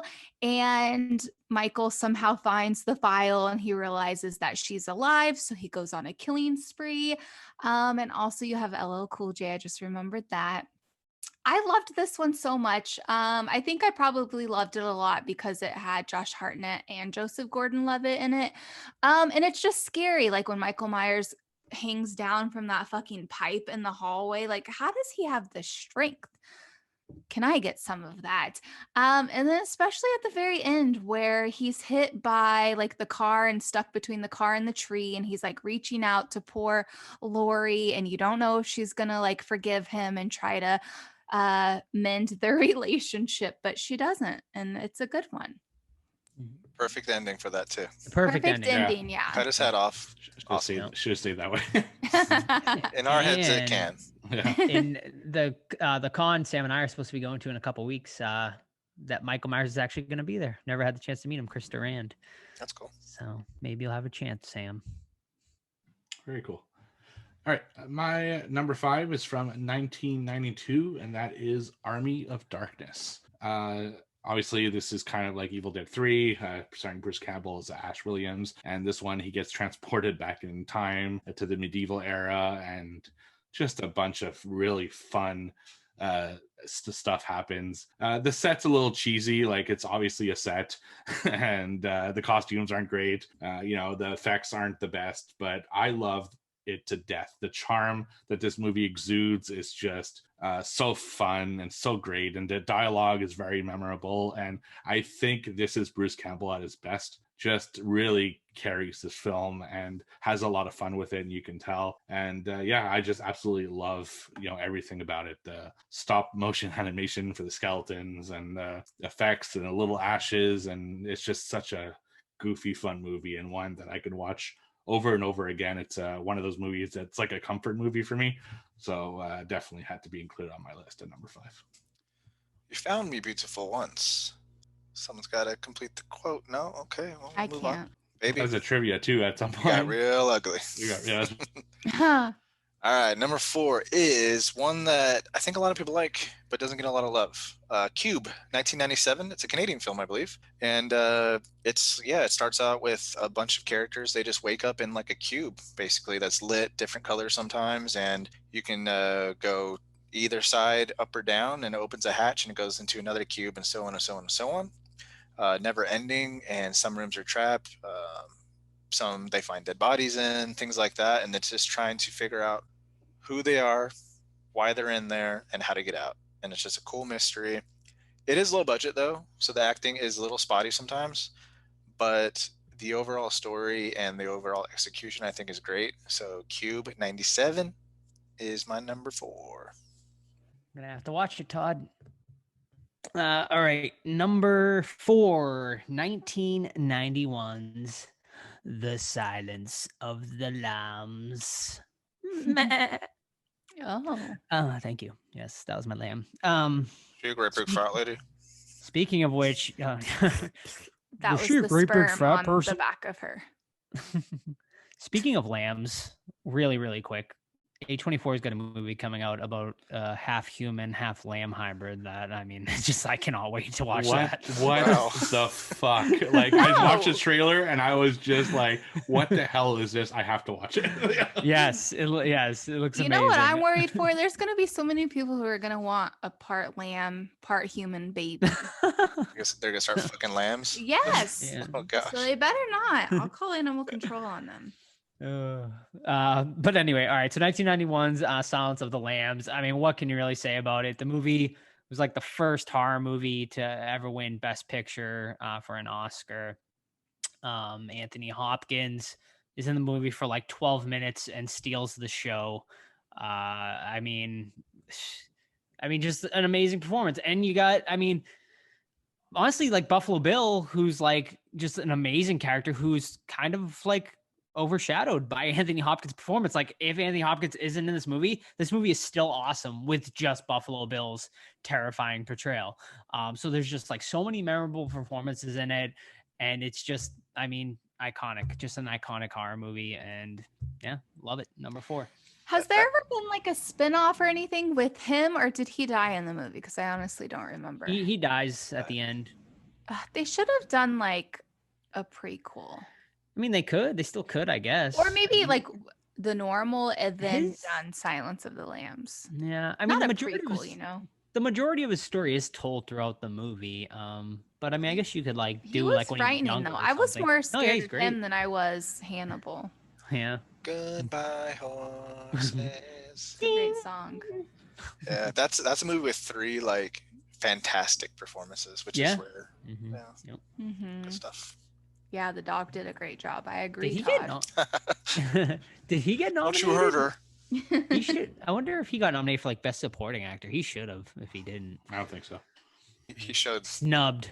his scooch, so he couldn't. his man parts. We should do like a horror squad awards thing. Like we give out Oh, that'd be awards fun. each year. Wouldn't that be I fun? love I it. just thought of that. We kind of do it at the end of the year, though. We talk about like our favorite performances, Like our favorite scene, performances, favorite, yeah. Oh, where am I at then? No, we should make it like into an award show An award show. Okay, or something. Okay. we'll anyways, invite all fine. the actors on. Exactly. Brad Pitt accepting his award for 7. Oh, there you go. Okay, so my number 4 is I think Joe mentioned this one earlier. It's going to be 1992's Candyman. I cannot tell you how much this movie fucked me up. I had a best friend who her family watched this movie on VHS all the time. Like, I'm not even kidding. It would play, then they would rewind it, start it over again, like all the time. And I would even stay the night at their house and wake up like at 3:00 in the morning and Candyman would be on the TV. And I really thought he was a real character, like a real person that would come out of the mirror and kill me. It was so terrifying. I just wanted you guys to know how much it scared me. That's all I have to say about it. Do they only have one VHS tape? They had Candyman and Leprechaun, and it was like they would just rotate That's a between cool the 1-2 punch. two. Mm-hmm. All right. My number 4 is the movie Todd thought would be my number 1, but alas, it is not. It is 1990's Night of the Living Dead, which is Tom Savini's version. So this is the movie I credit as to the one that made me fall in love with horror.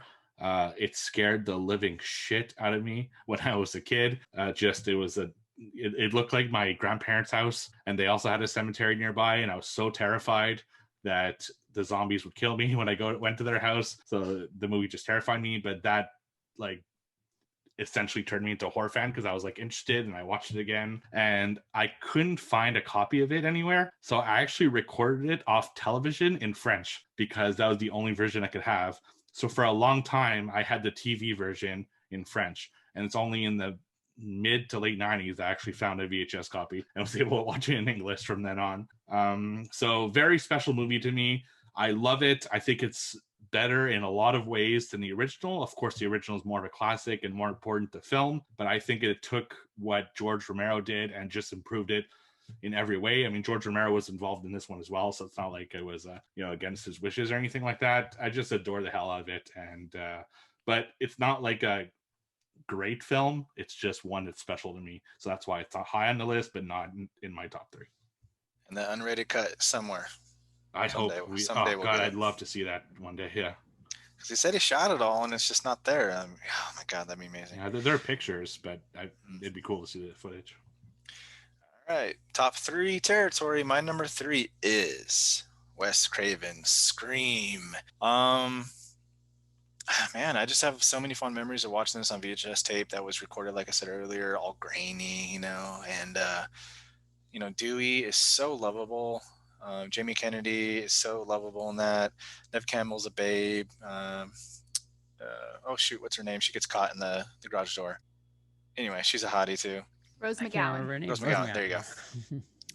And just Matthew Lillard, Skeet Ulrich, perfect killers. And that scene too, where they're explaining how they're going to get away with it and they're stabbing each other, is so good. Yeah, so it's just a great movie. My problems with it though are some parts drag a little bit towards the end.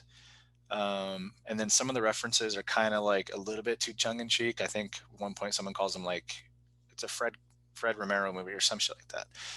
So a few of the references are a little bit too out there for me. But overall, I mean, super solid. Wes Carpenter. Wes Carpenter. Is that one? That's what she says, yeah. Yeah. Alrighty. Well, top 3, yes. And Todd, you made a great choice for your number 3 because that is also my number 3. Wes Craven's Scream. What's your favorite scary movie? Eat you like a fish. I got you like a fish. So yeah, I mean, it's iconic, man. Like Ghostface, other than Candyman, definitely the most iconic character to come out of the 90s, I would say. Yeah, I mean, spawned some good sequels as well. Scream 5. I mean, the franchise is still happening. We got Scream 5 coming out this year. We got a Candyman remake too, by the way, coming out this year too. So I'm excited for all of that. But yeah, I mean, the opening to this is, one of the most iconic things to come out of horror, like ever, pretty much. I mean, it's still, it was just, used this year in Fear Street. So, I mean, it's 20 years later, plus. So, I mean, yeah, just a fantastic movie all around. And just the cast, the ensemble cast in this, there's not like one bad like actor or character throughout in this whole thing. And yeah, I mean, it's just a great movie. Okay, well, now I feel pressure to move around mine, but I'm not going to. All right, so number 3, Todd. This I'd like to dedicate my number 3 to Todd. Oh, okay. So my number 3, Todd had mentioned it in his honorable mentions, and that is 1993's When a Stranger Calls Back. I don't even want to talk about this movie because it scares the shit out of me, but I'm going to just for you guys listening. So obviously it's a sequel to When a Stranger Calls. This girl, Julia, that Todd mentioned, she's like a sweet girl. She ends up babysitting for these kids. A man knocks on the door, starts like harassing her pretty much. She finds out that the children have been abducted. They were never found again. And this freaking build up, this movie is so creepy. The build up is so slow, but it's so terrifying. Oh my gosh. Todd briefly talked about it. There is a scene where eventually, okay, so she is so scared of this guy. He like torments her. He comes in and out of the house. Like, it's so scary. 5 years later, she's like in college now, but she's still like very afraid of her life. And she notices that the guy starts taunting her again. Her psychiatrist helps her get a gun and teaches her how to use it so she can protect herself. But she ends up shooting herself in the head. I can't remember if she does or if it's the guy, the killer. She ends up in the hospital and she's like in a fucking coma, and the guy somehow gets in the hospital room. And so she's like, I just remember her being like her head was wrapped up and she's just laying lifeless on the bed. And the fucking killer goes into the room and he's like so angry at her. He starts like pounding on her chest. He's just like pounding and pounding, and her body's just like going up off the freaking hospital bed. It is so sick and scary to watch. And then also, Todd, I was gonna ask, because this one I was watching like different scenes from it on YouTube and the trailer. Do you remember where he paints his face Yes. to look like the brick wall in the Yes. apartment? I had to rewind that. I'm like, what the fuck? I know, it is so horrifying. I was taking a bath last night watching it with the lights off, and like you just see him come out of the wall and then he goes back in looking like a brick wall in the apartment. It is terrifying. And it sounds stupid as fuck, but it's sounds so stupid. scary. Like he so painted scary. the lines on his face, bro. And then there's a scene where he is fucking at a nightclub doing a little skit with a ventriloquist dummy, and his face is like painted black so the light doesn't show him at all. But then he's just talking about this scary poem. I can't even. And his fucking dummy has no face. And once they like shine the light on the dummy's face, the audience like realizes how fucked up this situation is. It's horrifying. It is so scary. It's great. It's fucking great. No, it's very underrated. Yeah. Fucking brick wall, man. All right. My number 3 is 1991's Silence of the Lambs. I don't have much more to say that everyone else hasn't already said. Fantastic movie, some of the best acting, in film history. I mean, with Hannibal Lecter and Jodie Foster doing Chloe Starling. Just a fantastic movie. Buffalo Bill, super underrated in a weird way because he gets overshadowed by Hannibal Lecter, but such a great performance there as well. And one that I just love watching every few years. It's just a really solid, great film. So that's why I put it number 3. I didn't put it in mine. It's solid. It's great. Hands down, great.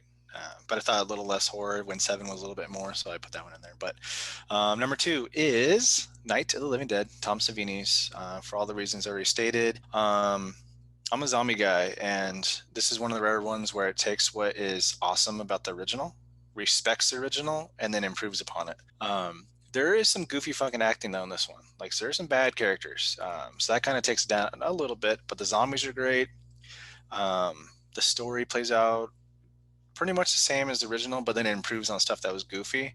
Like, for instance, when they have the whole fire scene where the truck blows up and stuff like that, that's improved upon. And then the ending, I think, is improved upon, where Tony Todd's in there and he finds a gas pumpkin and he's just like fades to black as he's laughing because fuck, we could have avoided all this trouble if I would have looked down in the cellar where everyone was telling me to go in the first place. So Night of the Living Dead, just great. Some of the best zombies, period, to this date. Yeah, I haven't watched that one like since the 90s. I should revisit that at some point. I do remember really enjoying it though. But all right, my number 2 is from 1995, and it is 7. I mean, it's like one of my all-time favorite movies, like in general. I debated on whether it was horror enough or whatever, and I think it is at the end of the day. I definitely consider it mostly horror. Like, and I mean, the ending alone is horrific. But I mean, God, like Morgan Freeman and Brad Pitt are just like their chemistry in this movie is just so good. They bounce off each other just so well throughout. Kevin Spacey as John Doe is just like very chilling. Like it's probably one of his best performances like ever. And I mean, just one of the most unforgettable endings in cinema history, really. And yeah, that's why it makes my number 2. Did you like that one, Sam? 7? What was it? 7? Mm-hmm. That's with Brad Pitt, right? Yeah, and Morgan I Freeman. don't remember too much about it. I don't think I watched it when I was younger. It's one I definitely want to check out because you guys always talk about how scary it is. Yeah, and especially with that scene with a guy breathing or something. Yeah, it's not bad. It's a good film. Okay, so what are we on number 2? Yep. So my number 2, I'm going with 1999's Idle Hands, starring Devon Sawa, Seth Green, Eldon Jessica Alba, and Vivica A. Fox. So this movie is about following a lazy stoner teenager named Anton, and his hand becomes possessed and goes on a killing spree. And it's just so fun. It's so 90s. There's also a Halloween party involved, which I'm a sucker for. And it's just about him and his friends just like having a fun time, and it's hilarious. And it's number 2. I love it so much. My number 2 is from 1999, and it is The Sixth Sense. I love ghost films, and when we reviewed it, I realized just how almost perfect this movie is. It holds up in every way. When you see it the first time, you go through the experience of not knowing the twist and being like blown away. But when you watch it the second time, knowing the twist, you could see all the nuances that the movie put in to kind of support the ending, and it's fucking brilliant. It's just so well made, awesome. But like I said, we did a whole episode about it, so if you want to hear my full thoughts on it, just check out that episode. But number 2, The Sixth Sense. All right, it's that time. Number 1 movie I'm scared. of 1990s. Drum roll, And please. I wasn't ready, so let me pull it back up. It is 1992's. Can anyone guess? Army of Darkness. All Produced right, by Sam Todd. Raimi. Bruce Campbell acted as Ash. There's a lot of movies that are technically better shot, better written, blah, blah, blah. But this movie I grew up watching, VHS tape, DVD, Blu-ray to 4K now. It's just a great movie. I love Ash, and it's the perfect length too. It's super tight, no time wasted. There's comedy, there's action, there's violence. I love Ash on this one. The alternate ending is great, but so is the theatrical ending. I just love it. It's so good, and I love the skeletons. They look so awesome. I love when Ash multiplies and he has to kill him. He pours freaking boiling water down his throat. That would fucking fuck you up. But it boils the guy in his stomach. He throws a fork at one of them. His face gets sucked into a portal. It's just, it's a great movie. It's so much fun. I love it. So Army of Darkness, number 1 of the 90s. Nice. Alrighty. My number 1 is from 1999. And I'm so scared right now because it is the Blair Witch Project, of course. How could you guys, if you listen to this show, think anything other for me? I mean, it's just like one of my all-time favorite horror movies. I saw it at a very young age, and it kind of molded me in a way into the horror fan I became. And yeah, I mean, to me, it's just like still iconic. It still holds up fantastically, I think. And for a movie that doesn't really show anything like whatsoever, it's terrifying. It's like the perfect way to make a horror movie. And it really it was really revolutionary. I mean, they didn't market movies like that. It was just like unbelievable. I mean, there were other found footage movies before that. But this really put found footage on the map and basically kickstarted that genre into something no one, I don't think, expected, spawning thousands of, copycats and whatnot. But none can ever touch the Blair Witch Project, and that is why it's my number 1. What do you think my number 1's going to be? Scream. Fine. Okay, I really didn't want to put Scream as my number 1, but it's such a great film. Real quick, I'll tell you a little story. Sorry, Joe, if you have to go and if I talk too long. But so when I was a kid, I don't remember how old I was, however old I was when it came out. So I was dog sitting at my friend's house, and I've told this a while ago, but it was at the time of pay-per-view, and I wanted to see Scream. And so I was like, let me order Scream. And I ordered it, and I was staying at their house by myself. And I watched it, and I was so afraid of this movie. But then I became obsessed with it. And so I ordered again on pay-per-view, and I watched it, and I just loved it even more than the first time. And then I ordered it again, and I probably watched it 7 times that night. And I just stayed up watching it over and over until the sun came up the next morning. I was just obsessed with it. Like Joe mentioned, the whole cast is amazing. At the time when I watched it, you really didn't know who was going to be the killer. I had a big crush on Stu. I know. It's just such a good 90s movie, and Ghostface is really fun. So that's my number 1. They get mad that you pay-per-viewed something 7 times in one night? They did, yeah. Okay. How much was the pay-per-view movie? And then back I then? ended up peeing the bed, so I had to wash their sheets. Like they had a huge comforter, and I couldn't like fit it in the washer, and so I had to wash it in the Gosh. sink and then like try to dry it in the dryer.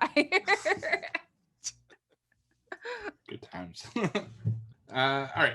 My number one from the 1990s, and will also be a movie that we review on the podcast because I am making this my birthday pick in September, and that is 1995's Seven.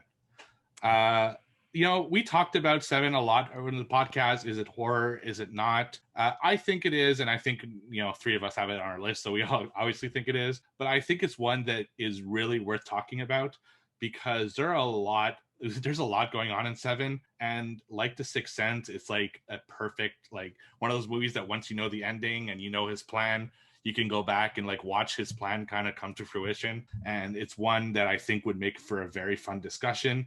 I think it's brilliantly acted by Morgan Freeman and Brad Pitt.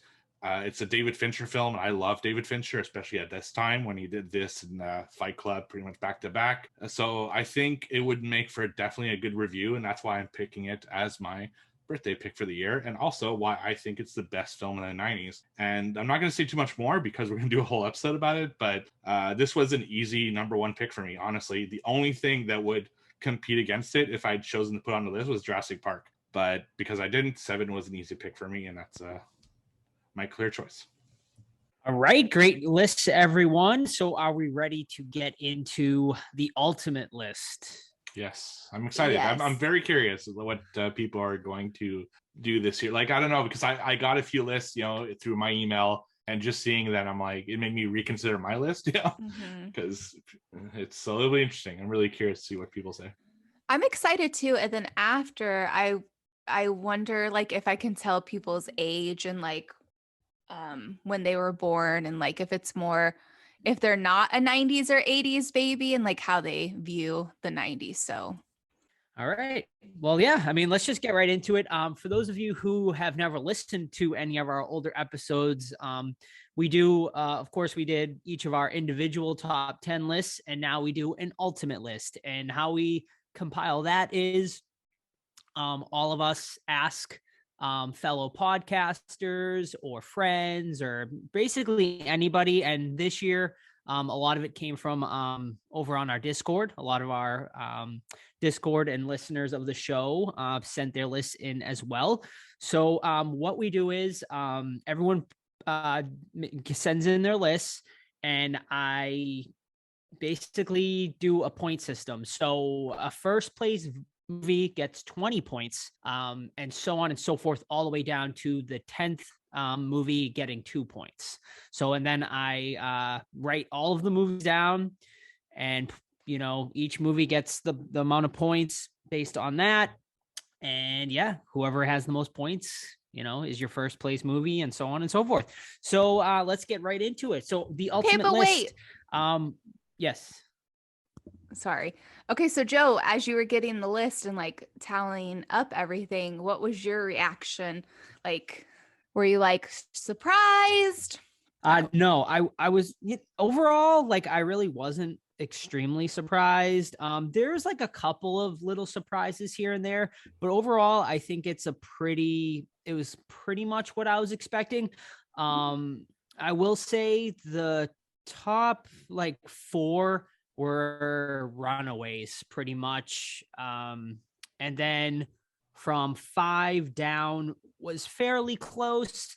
And then like, once we get into the honorable mentions, like it got very close between a lot of movies where 10 and 11 were only separated by a few points. So it could have swayed one way or the other. And I will say, like, once we get down to it, like Sam was the last one to submit her list, and her list alone changed the placement of a couple of these. Like, that's how tight it got. Oh. So yeah. All right. So our 1990s best of list, we had 21 total lists submitted. of those 21 total lists, there were 66 different movies received a vote.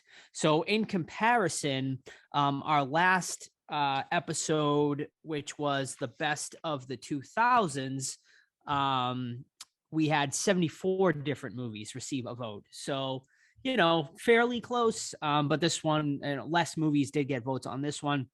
And then 12 different movies out of the 66 received a first place vote. So really not that many movies got first place votes. So it was a pretty, I don't know, I can't, place the right word here, but it was a pretty, concrete decisions made by most people based on this list. So, all right, let's get into it. We'll start off with the honorable mentions, 3 honorable mentions. So coming in at number 13 on the list was Hocus Pocus.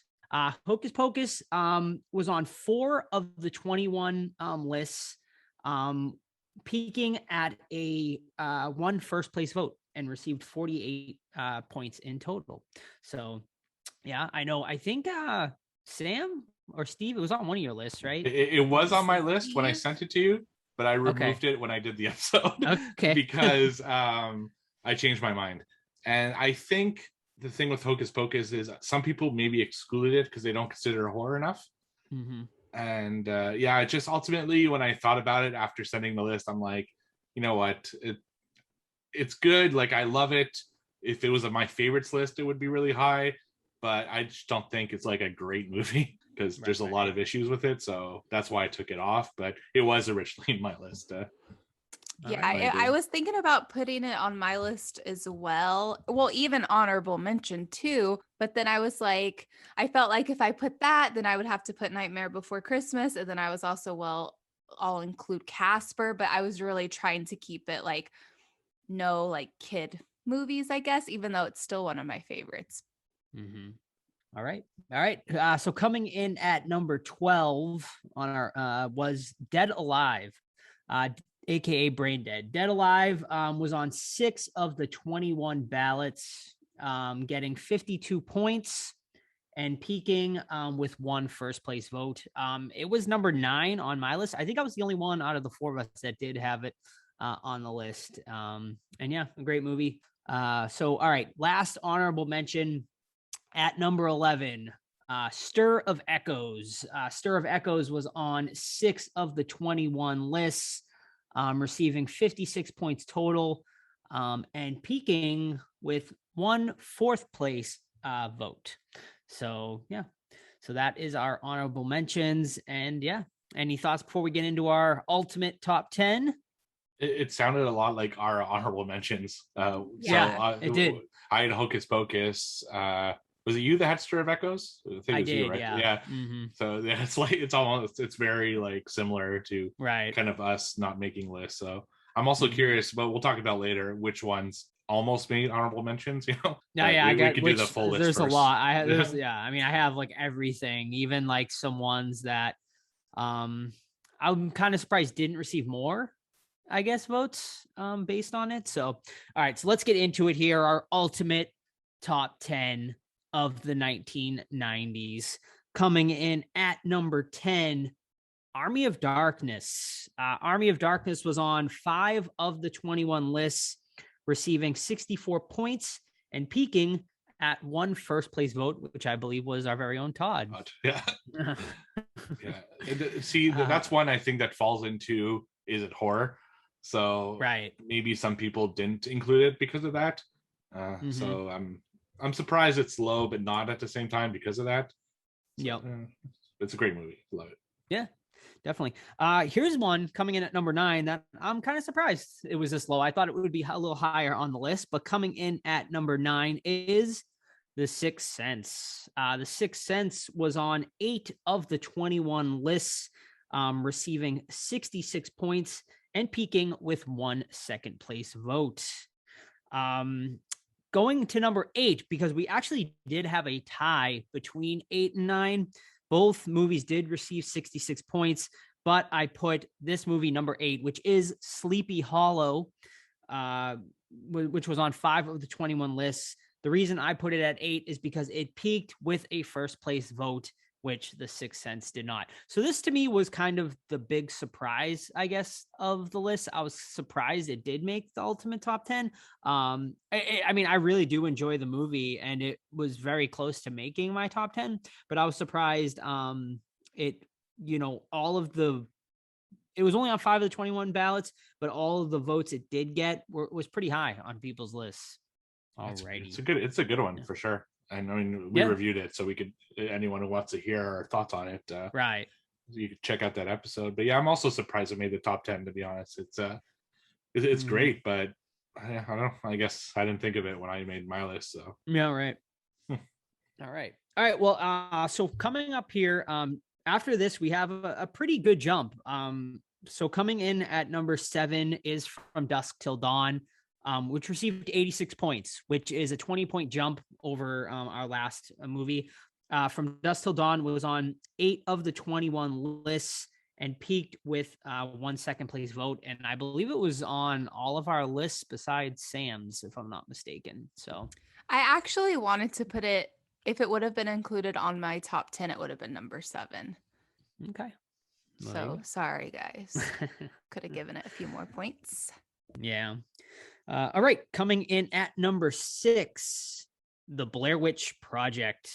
The Blair Witch Project was on 8 of the 21 lists, receiving 94 points and peaking with 2 first place votes, me being one of them.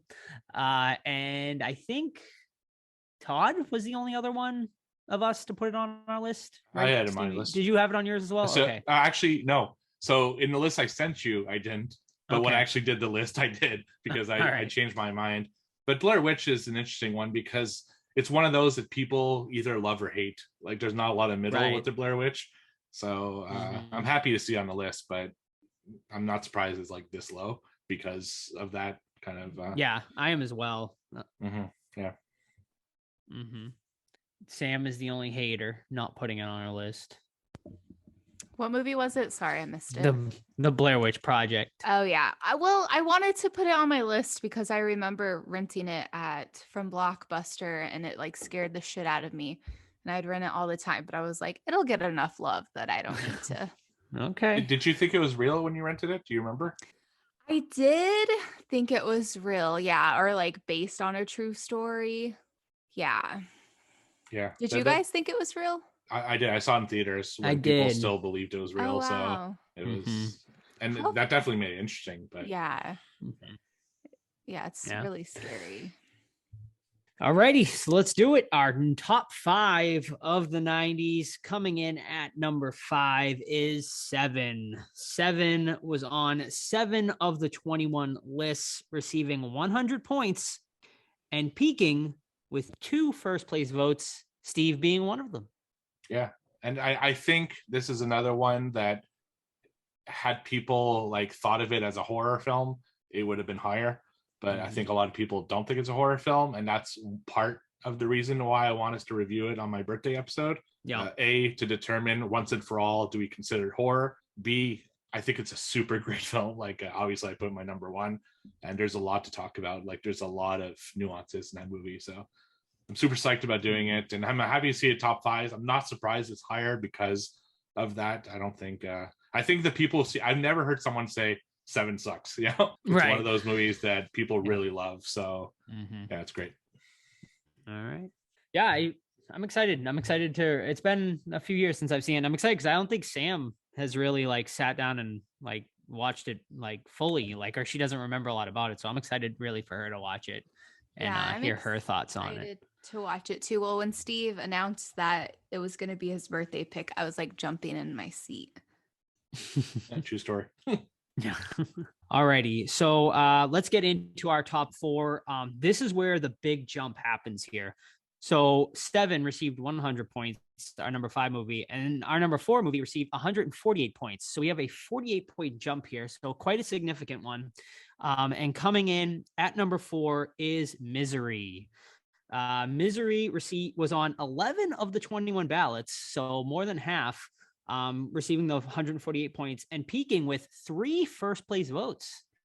So a great showing for Misery and well deserved. Absolutely, it's a great film. Just I watched it recently, and man, Kathy Bates is so fucking good in that movie. Just a fantastic performance. So yeah, it's not surprising it's so high. Definitely. Misery was actually our number 3 movie until Sam made her list and sent hers in, which catapulted this movie to our number 3 spot, and that is Candyman. Candyman was on 12 of the 21 lists, receiving 154 points and peaking with 1 first place vote. So congratulations, Sam. You put Candyman at number 3. All right, I'll take it. All righty, let's do it. Our number 2. I'm sure most of you can guess what our final 2 movies are. So let's just get right into it. These ones were definitely the runaways. So coming in at number 2 was The Silence of the Lambs. Silence of the Lambs was on 14 of the 21 lists, receiving 184 points and peaking with 2 first place votes, which leaves us with our number 1 movie. I don't think it's a surprise. 1990. Exactly. Wheels of Terror. Which isn't a surprise to anyone. And I got to say, this movie was an absolute runaway, like not even close. And our number 1 movie is Scream. Scream was on 17 of the 21 lists, receiving 250 points. So almost 60 points more than our second place movie, and peaked with 4 first place votes. So, I mean, the horror fans speak here in our ultimate list. Scream is your best horror movie of the 1990s. Whether you want to agree with that or not, hey, 21 lists don't lie.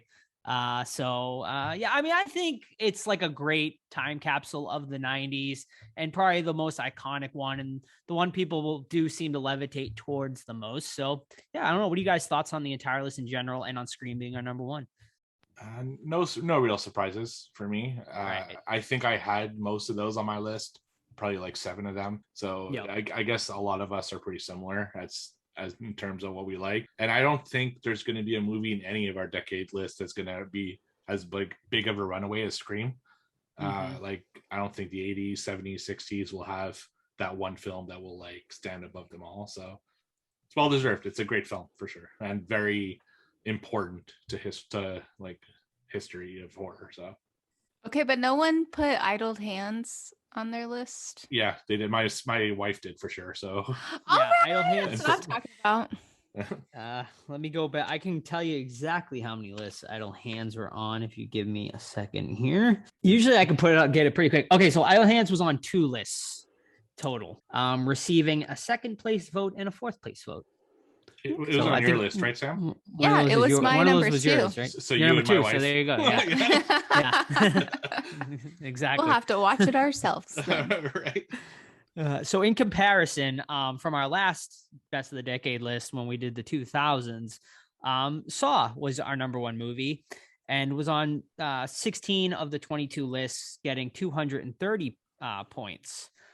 So Scream was on 17 and 21, getting 250. So Scream right now in the lead, I think, with the most points ever for any of the movies we've done so far. So, and also in comparison, the number 2 movie from our 2000s list was Trick or Treat, which received 192 points. So very similar to our number 2 movie on this list, which received 184. So yeah, pretty similar stuff going on these ultimate lists here. Yeah. So which films almost made the honorable mentions? The honorable mentions. Yeah. Yeah. So our honorable mentions, let me see here. So we had Hocus Pocus was the one that just was our last honorable mention that received 48 points. The ones that just missed out by the skin of their teeth was Tremors.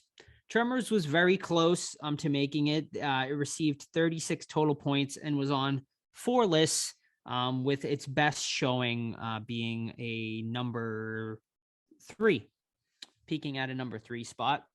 Another one that was pretty close to making it was actually surprising.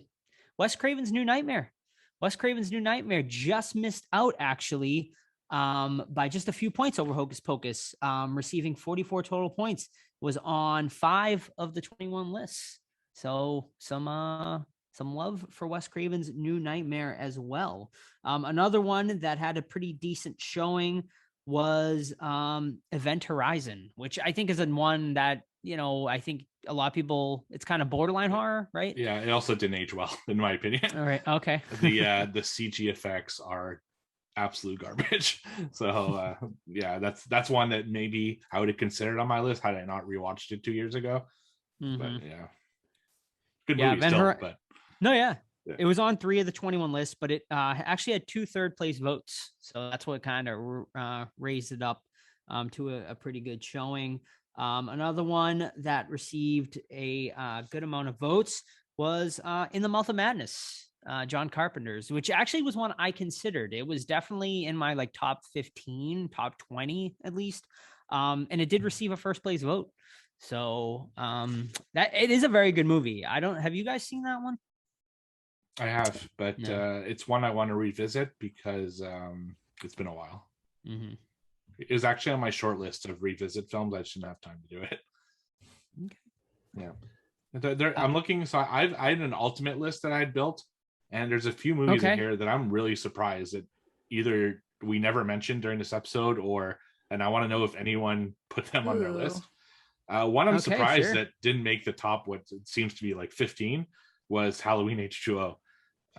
Because so many people love that movie, in my opinion. I'm surprised that was on my list. It was, yeah, but that's why I'm surprised it didn't make. Oh, you mean more so? 15. Got it. Yeah. So yeah, because people act like they really love it. But... Right, exactly, and a Halloween film on top of that. That you think it'd get more love. And I mean, Josh Hartnett, come on. Sam, what was it on your list? Where did you put it? H2O? Yeah. Oh gosh, I don't even remember. I feel like it's 5 or 6, wasn't it? I think so. Or it might have been 6 or 6 possibly. Okay. So H2O made 3 lists total, including Sam's. And it peaked at a 3rd place. Nice. And similarly, Bride of Chucky is one that I know a lot of people love that I didn't hear anything about. So did anyone put that one on? Yes, Bride of Chucky did get a little love. Let me see where it was. That makes me happy. Okay, so there was actually 3 Chucky movies that made the list. Child's Play 2, Child's Play 3, and Bride of Chucky all received votes. The weakest showing out of the 3 was for Child's Play 3, which was on 2 of the lists, receiving 20 points. Coming in at 2nd on the Chucky list was Bride of Chucky, which received 2 votes and received 24 points, peaking at a 4th place showing. And Child's Play 2 was the favorite on this one, only making 2 lists, but both placing very high with a 2nd and 3rd place votes. So yeah, those were your Chucky. That was your Chucky love. Interesting. And I'm also curious, are there any movies that when you saw, you're like, huh, that's the one you would never thought that someone would put in their top 10? Yeah. So Scream 2 was one that kind of surprised me. It only made 1 list, but they put it at their number 2 movie. Obviously a big Scream fan because they had Scream, I think, at number 1 and then Scream 2 at number 2. So someone who obviously loves the Scream franchise, but I was surprised to see some love for Scream 2. Another one that I was surprised to see was Puppet Master Part 3. I thought maybe you'd put Puppet Master 2 or Puppet Master 1, I think came out in the 80s, if I'm not mistaken. It's right on the cusp of 89, 90. I can't remember for sure. But I thought, I was surprised to see Puppet Master 3 on there as well. Another one I was surprised to see. Okay, a movie I had never even heard of before, which is Zombie Bloodbath. I've never heard of that. So maybe, I mean, Todd and Steve, you guys are the zombie movie lovers, so you guys are gonna have to seek that one out. Another one that I was surprised to see on here was The Ninth Gate, which, it's a good movie, but not one I ever would have considered for me personally. One that actually I'm very surprised didn't do better, and was on none of our lists and not mentioned once on this entire show, I don't think, was Arachnophobia. A pretty damn classic movie, but just did not get a lot of love. Life. Yeah. Yep. Yeah, so we got in the question period. Okay, yeah. Zach, in his question, had asked what movie would be the best to see in theaters, and he had said Arachnophobia. Right. Yeah, it's the movie that's affected my life the most, because to this day I can't leave food unattended because of arachnophobia. I'm afraid a spider is going to crawl in and I'll eat it. So, and I always check under the seat. That's like, I have to, and that's all because of arachnophobia. Definitely a classic. Another one I was surprised that didn't do better, that I thought would have received more votes, was the It miniseries. It was only on 2 lists total, me being one of them, and someone else who actually gave it their first place vote. Yeah, not a lot of love for it. I guess, maybe because the new It came out and a lot of people consider it now a superior movie. But I think like a really great movie, and Tim Curry's performance alone, I thought, would get it more love, and he's such an iconic character, but not a great showing for it in our 90s list. That second part, man, it just killed me. Yeah. It just, you can't be just half a good movie and expect to make a top 10, in my opinion. Like in most cases, I really hate that second part. It's really bad, but that first part is great, and that's the problem with it. Here's another one, actually, and this is another one, I guess, that's like borderline horror, but did not have much of a showing at all, only receiving 1 vote, coming in 8th place. Blade. I mean, a pretty iconic, vampire movie, but did not get much love at all in anyone's lists. Yeah. So originally I had 5 honorable mentions, but you guys all said 3, so I cut it down. And the 2 that I cut were Blade and The Crow. Okay. And, they're both really great, dark superhero movies, but I wasn't sure if they're horror enough to be considered horror films. But they're both amazing. And The Crow is one, actually, that I thought would get more love because it's a fantastic movie, but I guess people just don't consider it horror. So yeah, no, The Crow didn't get any love. Only one person, I think it was your wife, Steve, was the only one that put it on the list. Yeah. Same with A Nightmare Before Christmas. Your wife also put that. She was the only one to put that on there. I could understand that a little more because I guess it's more, a lot of people kind of consider it more of a thing, like maybe like a child or like intro horror. But I mean, Hocus Pocus is the same way, and that received a lot more votes. So, and I feel like Nightmare, I don't know, like that's a great, actually, this is a good question. What do you think's more like popular, Nightmare Before Christmas or Hocus Pocus? Because I feel like they both have their pretty big fan bases. Well, as someone who has a dedicated room to both, I'd say Nightmare Before Christmas is probably more popular. Yeah. But okay, so this is the interesting thing between the two. I think Nightmare Before Christmas is more popular of a franchise, but I think people have seen Hocus Pocus more. I think Nightmare Before Christmas is bigger merch-wise, which makes it more popular. Yep. But I would bet that a lot of them have never actually seen the film. Whereas Hocus Pocus is like people have seen the film and rewatched it over years. So, and I also feel like with Nightmare Before Christmas, you get like 2 different times that you can view it if you're not watching it all the time. Like Halloween and Christmas, people go berserk over it, whereas Hocus Pocus, the normal person only watches it come October. Yeah, and they're both getting, I think, even more popular right now because Spirit Halloween features them both very heavily. Like I don't know about you guys, but we had full sections for both. So that is definitely going to boost up their popularity. Nice. A little bit of love for Japanese horror too in our 90s list here, as Audition received a few votes, and also Ring You, the original Ring, getting some love. So I was happy to see those getting a little love on the list. Here's what I thought maybe Steve would put on his, because I know he's always talked pretty highly of this one. Stigmata was on 2 of the lists. It's on my it's on my like my big list, but it wasn't like, and that's one again. Maybe I would have put it on my top 10 had we not rewatched it and reviewed it. It's just it's great. I still love it, but it didn't hold up to the expectation I guess I remembered from when I watched it originally. So A little bit of love for other vampire movies too. As here's one I thought would actually perform a little better: Bram Stoker's Dracula, which I feel like gets a lot of love, but was only on 2 of the lists. One that actually came very close, Interview with a Vampire, was very close to making the honorable mentions list, which was on 5 of the 21 lists as well. So yeah. And then as far as like other movies, I think maybe people should check out that maybe you have not seen yet.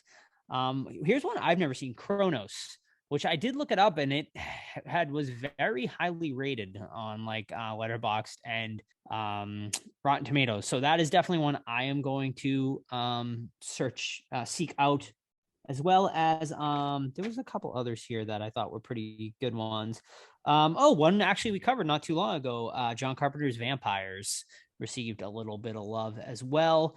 Here's one that is really fun, and this movie is a definite time capsule of the 90s, D. Snyder's Strangeland, which is like a really, it's a really fun movie. We only made one person's list, but I definitely think people should check that one out. And I know D. Snyder's been trying to get the second one made for years, and there was actually an article I read recently saying that, you know, it might actually be coming sooner rather than later. We shall see. But yeah, and then finally, a little love for a little bit more campier ones with Leprechaun and Frankenhooker getting some love too on the list.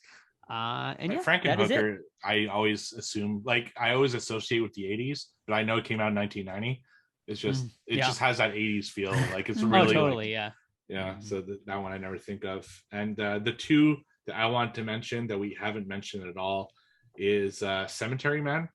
I think not a lot of people have seen that one, and I would highly recommend it if you like campy horror movies and really fucking weird story, but great film nonetheless. And one that I believe my friend Mandy put on her list, and that's Species.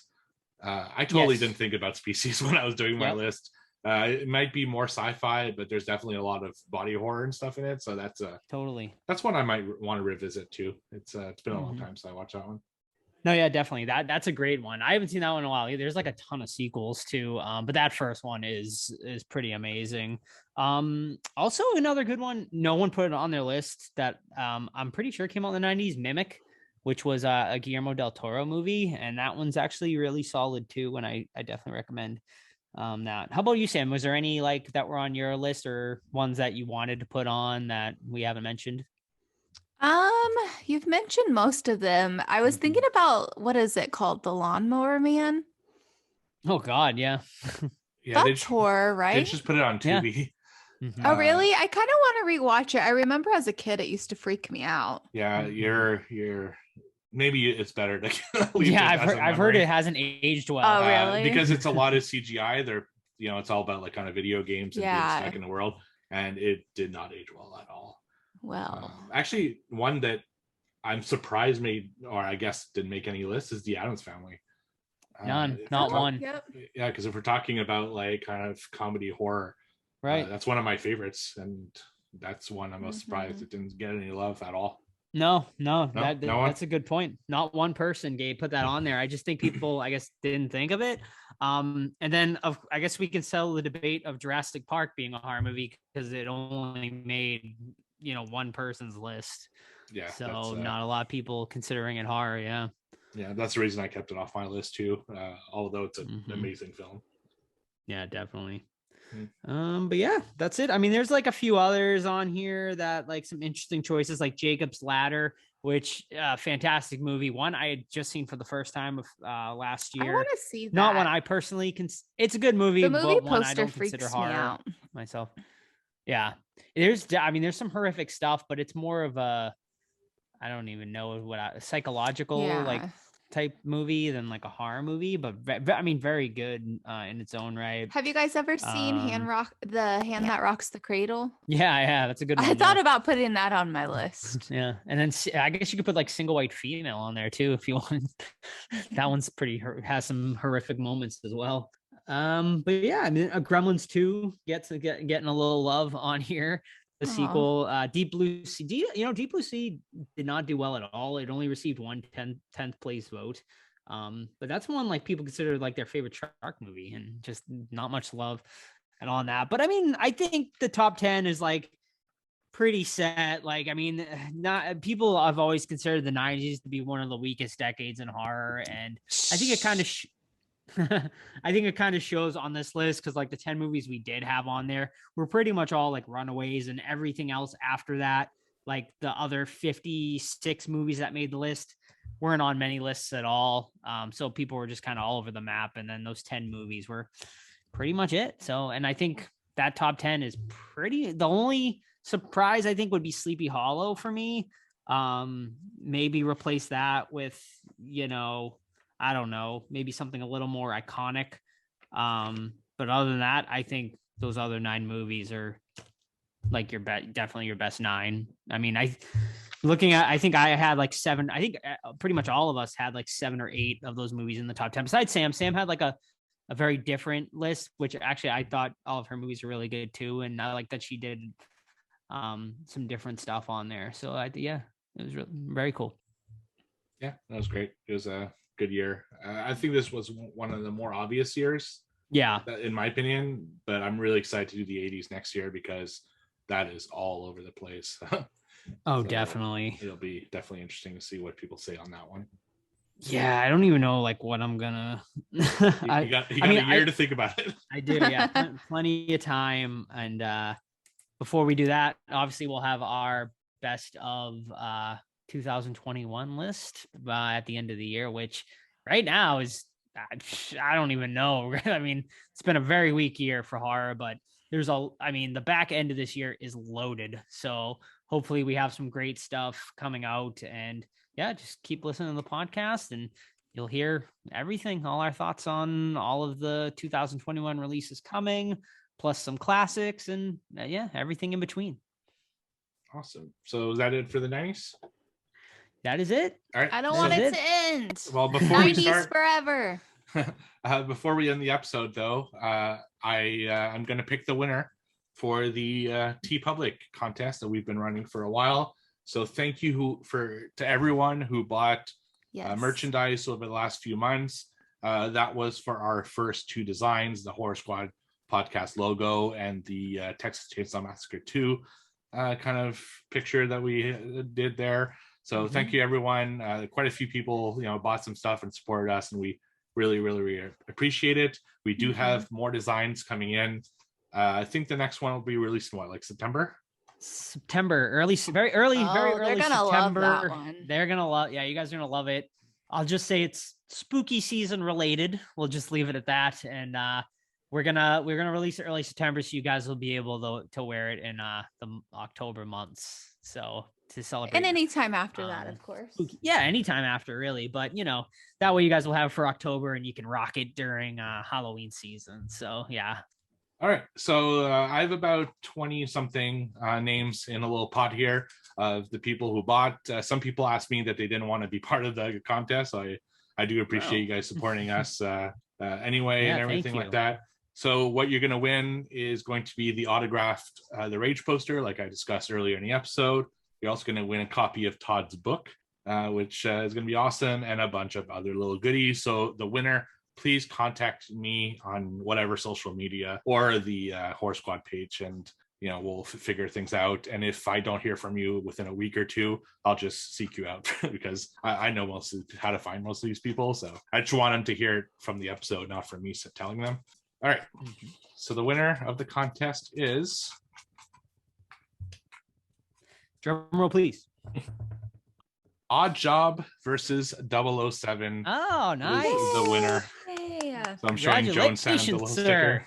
So yeah, congratulations. It's awesome. So we'll, I'll, like I said, contact me once you listen to the episode, and I'll get the details on how to get the stuff to you. It's going to take a couple weeks for me to send it, but I will send it and try to make sure that there's some awesome stuff in there for you. Oh, yes. So, was he actually the one that had like a bunch of problems where like they kept sending him the wrong? No, that was Chuck. Okay, that was someone else. Okay. That was Captain Amazing. Yeah, Captain Amazing. Okay, yeah. I feel like Chuck should have got no. I know. Right. For all the trouble he went through, but Yeah, that's awesome. Yeah, congratulations. And yeah, thank you everyone so much for listening. Yeah, thank you so And- much. All right. Well, yeah, congratulations. And thank you so much to everyone for listening to tonight's episode, Best of the 90s. And we don't know what we're covering next week. So just keep an eye on our social medias. And of course, over on our Discord, if you haven't joined yet, just send us a private message over on our Instagram, Facebook, or whatever. And we'll send you the link and you can join in over there. But yeah, keep an eye and we'll see you next week. All right, keep it fresh.